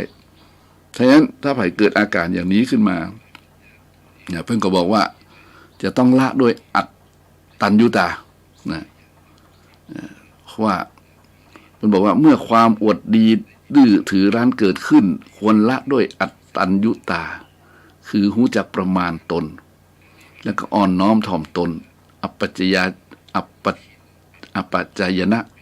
ความอ่อนน้อมถ่อมตนคือเอาไปฆ่ามันเหมือนวัคซีนที่ไปฆ่าอย่างโควิดเนาะอย่างไข้หวัดใหญ่เนาะไอ้ตัวนี้สาธารณะนี่มันเป็นตัวนี้เป็นไข้ตัวนี้ก็เอาวัคซีนคือการละด้วยการลดทิฐิมานะรู้จักประมาณตัวเก่ารู้จักอ่อนน้อมถ่อมตนเนี่ยรู้จักยกย่องคนอื่นพ่องเรียกว่าปั่นตาคนอื่นพ่องปั่นตาคนอื่นพ่องมันจะได้แก้โรคตัวนี้ได้แต่มันก็ละเอียดนะมันก็ยากถ้าเป็นวัคซีนก็ต้องวัคซีนแรงๆนะตรงจุดนะมันก็โยมมันเป็นไข้นะทุกวันนี้เป็นไข้ก็คือคนเขาก็เลยมีมานะทิฐิไงก็แบ่งชั้นแบ่งพวกแบ่งผิวแบ่งเนี่ยอย่างคนขาวว่าคนเหลืองคนดำนี่ด้อยกว่าอย่างมึงฮะเมื่อคนขาวนี่เป็นถือว่าเขาอู้ปัจจุบันนี้เนาะคนขาวเนี่ยลองไปเถอะเราไปเจอจริงๆแล้วเขาถือนะเขาถือว่าคนเหลืองคนดำนี่เป็นคนด้อยกว่าเขาแต่ความจริงแล้วคนก็คือคนผิวสีมันแตกต่างกันไปด้วยไอ้วรรณะนี่มันแตกต่างกันไปด้วยไอ้กรรมพันธุ์เนาะสิ่งแวดล้อมเนี่ยอย่างโซนยุโรปโซนเอเชียเนี่ยมันต่างเหรอมันก็โยมเพราะฉะนั้นจะเอาผิวสีคนมาตัดสินใจว่าได้ว่าคนนั้นชั่วคนนั้นดีมั้งบางทีบอกว่าคุณนั้นด้อยกว่าฉันเนี่ยคุณเป็นคนเนี่ยก็เกิดรังเกียจเหยียดหยันนะเหยียดหยามประนามกันนะแบ่งสีแบ่งชั้นวรรณะแบ่งพวกตัวมาเลยเพราะฉะนั้นท่านก็บอกเอาหูจักตัวเก่าเนื้อธาตุสี่ดินน้ำลมไฟเหมือนกันหมดเนี่ยคุณกับฉันเนี่ยคือธาตุสี่ดินน้ำลมไฟเหมือนกันหมดตกอยู่ใต้อำนาจของอนิจจังทุกขังอนัตตาเหมือนกันหมดเด้อนะคุณมีขันธ์ห้าฉันก็มีขันธ์ห้าทั้งหลายเหล่านี้มันจะต้องแตกไปวันใดวันหนึ่งเนอะไม่ใช่ว่ามันจะทนทานนะขันธ์ห้านี่นะเนี่ยบอกว่าตัวเฮาตัวท่านผิวขาวผิวดำผิวเหลืองนะบอกว่าเป็นคนชั้นไหนเนาะผลที่สุดมาก็รวมกันเลยก็คือธาตุสี่ดินน้ำลมไฟนี่แหละคือคนนี่แหละแล้วก็มีขันธ์ห้าคือรูปเวทนาสัญญาสังขารวิญญาณเหมือนกันหมดเนี่ยตกอยู่ใต้อำนาจของอนิจจังทุกขังเป็นอนัตตาเหมือนกันหมดนะมันไม่ใช่เลยที่มายึดมั่นถือมั่นนี่เนี่ยมันต้องละลายกันด้วยวัคซีนตัวนี้มันต้องฉีดตัวนี้เข้าไปเนี่ยมันฉีดเข้าไปแล้วมันจะคือไม่ใช่ว่าฉีดนี่หมายว่าคือมันต้องปฏิบัติด้วยจิตมองด้วยใจมองคนมองเห็นด้วยความเป็นธรรมชาติด้วยความเป็นธรรมด้วยความเท่าเทียมกันเนี่ยมันจะละอัตตาได้นะเมื่อมันมีอัตตาทิฏฐิมันก็มีสักยะทิฏฐิมันก็จะทำลายวิจิกิจฉาได้มันก็ทำลายศีลพัตประมาทได้เอาเป็นโสดาบันไปเลยในโยมนะเพราะฉะนั้นนี่ก็สำคัญอยู่เนี่ยสำคัญนะโยมสาธยายนี่สำคัญนี่อาจารย์รู้จักกับตัวนี้ประการที่7เนี่ยนะ7ก็คือมุสาวาทนี่มันต้องไปอู้เรื่องนี้โยมเนาะเพราะว่ามันต้องอธิบายเยอะเลยโยมเข้าใจเนาะเพราะมันอยู่ในศีล 5อยู่แล้วนะเพราะฉะนั้น คนตั้งใจอู้แต่ความจริงตลอดเวลานะเพราะเป็นการสร้างบารมีหรือสัจจะบารมีเอาบารมีนอกถึง8ปาปิจฉานี่น่าสนมากนะบางทีบรามได้อู้กันนะคือความปรารถนาลามก ความปรารถนาลามกนี่หมายถึงว่าอย่างที่มันอู้กันเรื่องหนังลามกอีกปัจจัยในสุมานิยมเนาะปัจจัยนะฮะความปรารถนาลามกที่นี่ความอยากได้ของผู้อื่นมาเป็นของตัวในทางที่ไม่ชอบทำนะโดยการหลอกลวงต้มตุนเขาอันนี้เนี่ยสำคัญปัจจุบันนี้เกิดขึ้นนักอย่างแก๊ง call center นิยม แก๊ง call center นี่แล้วพระพิชาพวกนั้นทั้งหมดเลยนะเป็นโรคจิตเลยนะเนี่ยเป็นโรคไข้ดิบปอเลยเนี่ยปรารถนาลามกอยากต้มตุนคนอื่นหลอกลวงคนอื่นนะเพื่อได้ในสิ่งที่ตนต้องการคือเงินนะคือเงินต้องการเงินคนที่ต้องเงินโอ้โหมันยอมตายนะโยมอย่างประเทศจีนนี่มันยิงเลยหรือว่าฉีดยาเลยหรือตายเลยผ่านชีวิตเลยคนพวกเนี้ยนะเพราะว่ามันเป็นปาปิจฉา ไอ้พวกหลอกลวงต้มตุ๋นแก๊งทั้งหลายเหล่านี้นะโยมเพราะฉะนั้นต้องแก้ด้วยความยินดีในสิ่งที่ตนมีเพราะว่าสันโดษต้องสันโดษต้องยอมรับความจริงว่ายินดีในสิ่งที่ตนได้นะพอใจในสิ่งที่ตนมีแล้วก็จะเป็นเศรษฐีอยู่ในเรือนยาจกกับเจ้ามัน นี่ก็โยมหลวงปู่ว่าไว้เพราะฉะนั้นปาปิจฉานี่เป็นความปรารถนาที่ลามกคืออยากได้ของคนอื่นมาโดยบ่ช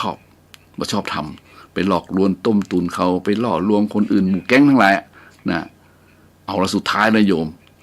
อันสุดท้ายนี่ไม่ต้องเพราะเคยชินกันบ่อยๆนะเก้านี่นะเจอโลกตัวร้ายมันเป็นหัวหน้าแก๊งเลยนะมิจฉาทิฏฐิความเห็นผิดไปจากครองธรรมจากความเป็นจริงนะบ่เข้าใจเรื่องบาปบุญคุณโทษบ่เชื่อปฏิเสธหมดนะสามารถทำความชั่วได้ทุกอย่างนะญาติโยมทั้งหลายสิ่งเหล่านี้มันเป็นเพิ่นว่า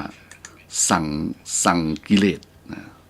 สั่งกิเลสในสังสารวัฏนี้นะมันเป็นสิ่งที่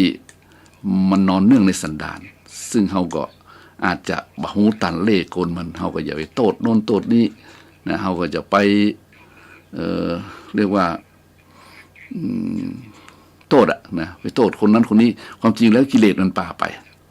นะเพราะฉะนั้นมิจฉาทิฏฐินี้จึงเป็นข้อที่1ในมรรคมีองค์8เลยไหมนะเพราะฉะนั้นจะต้องรี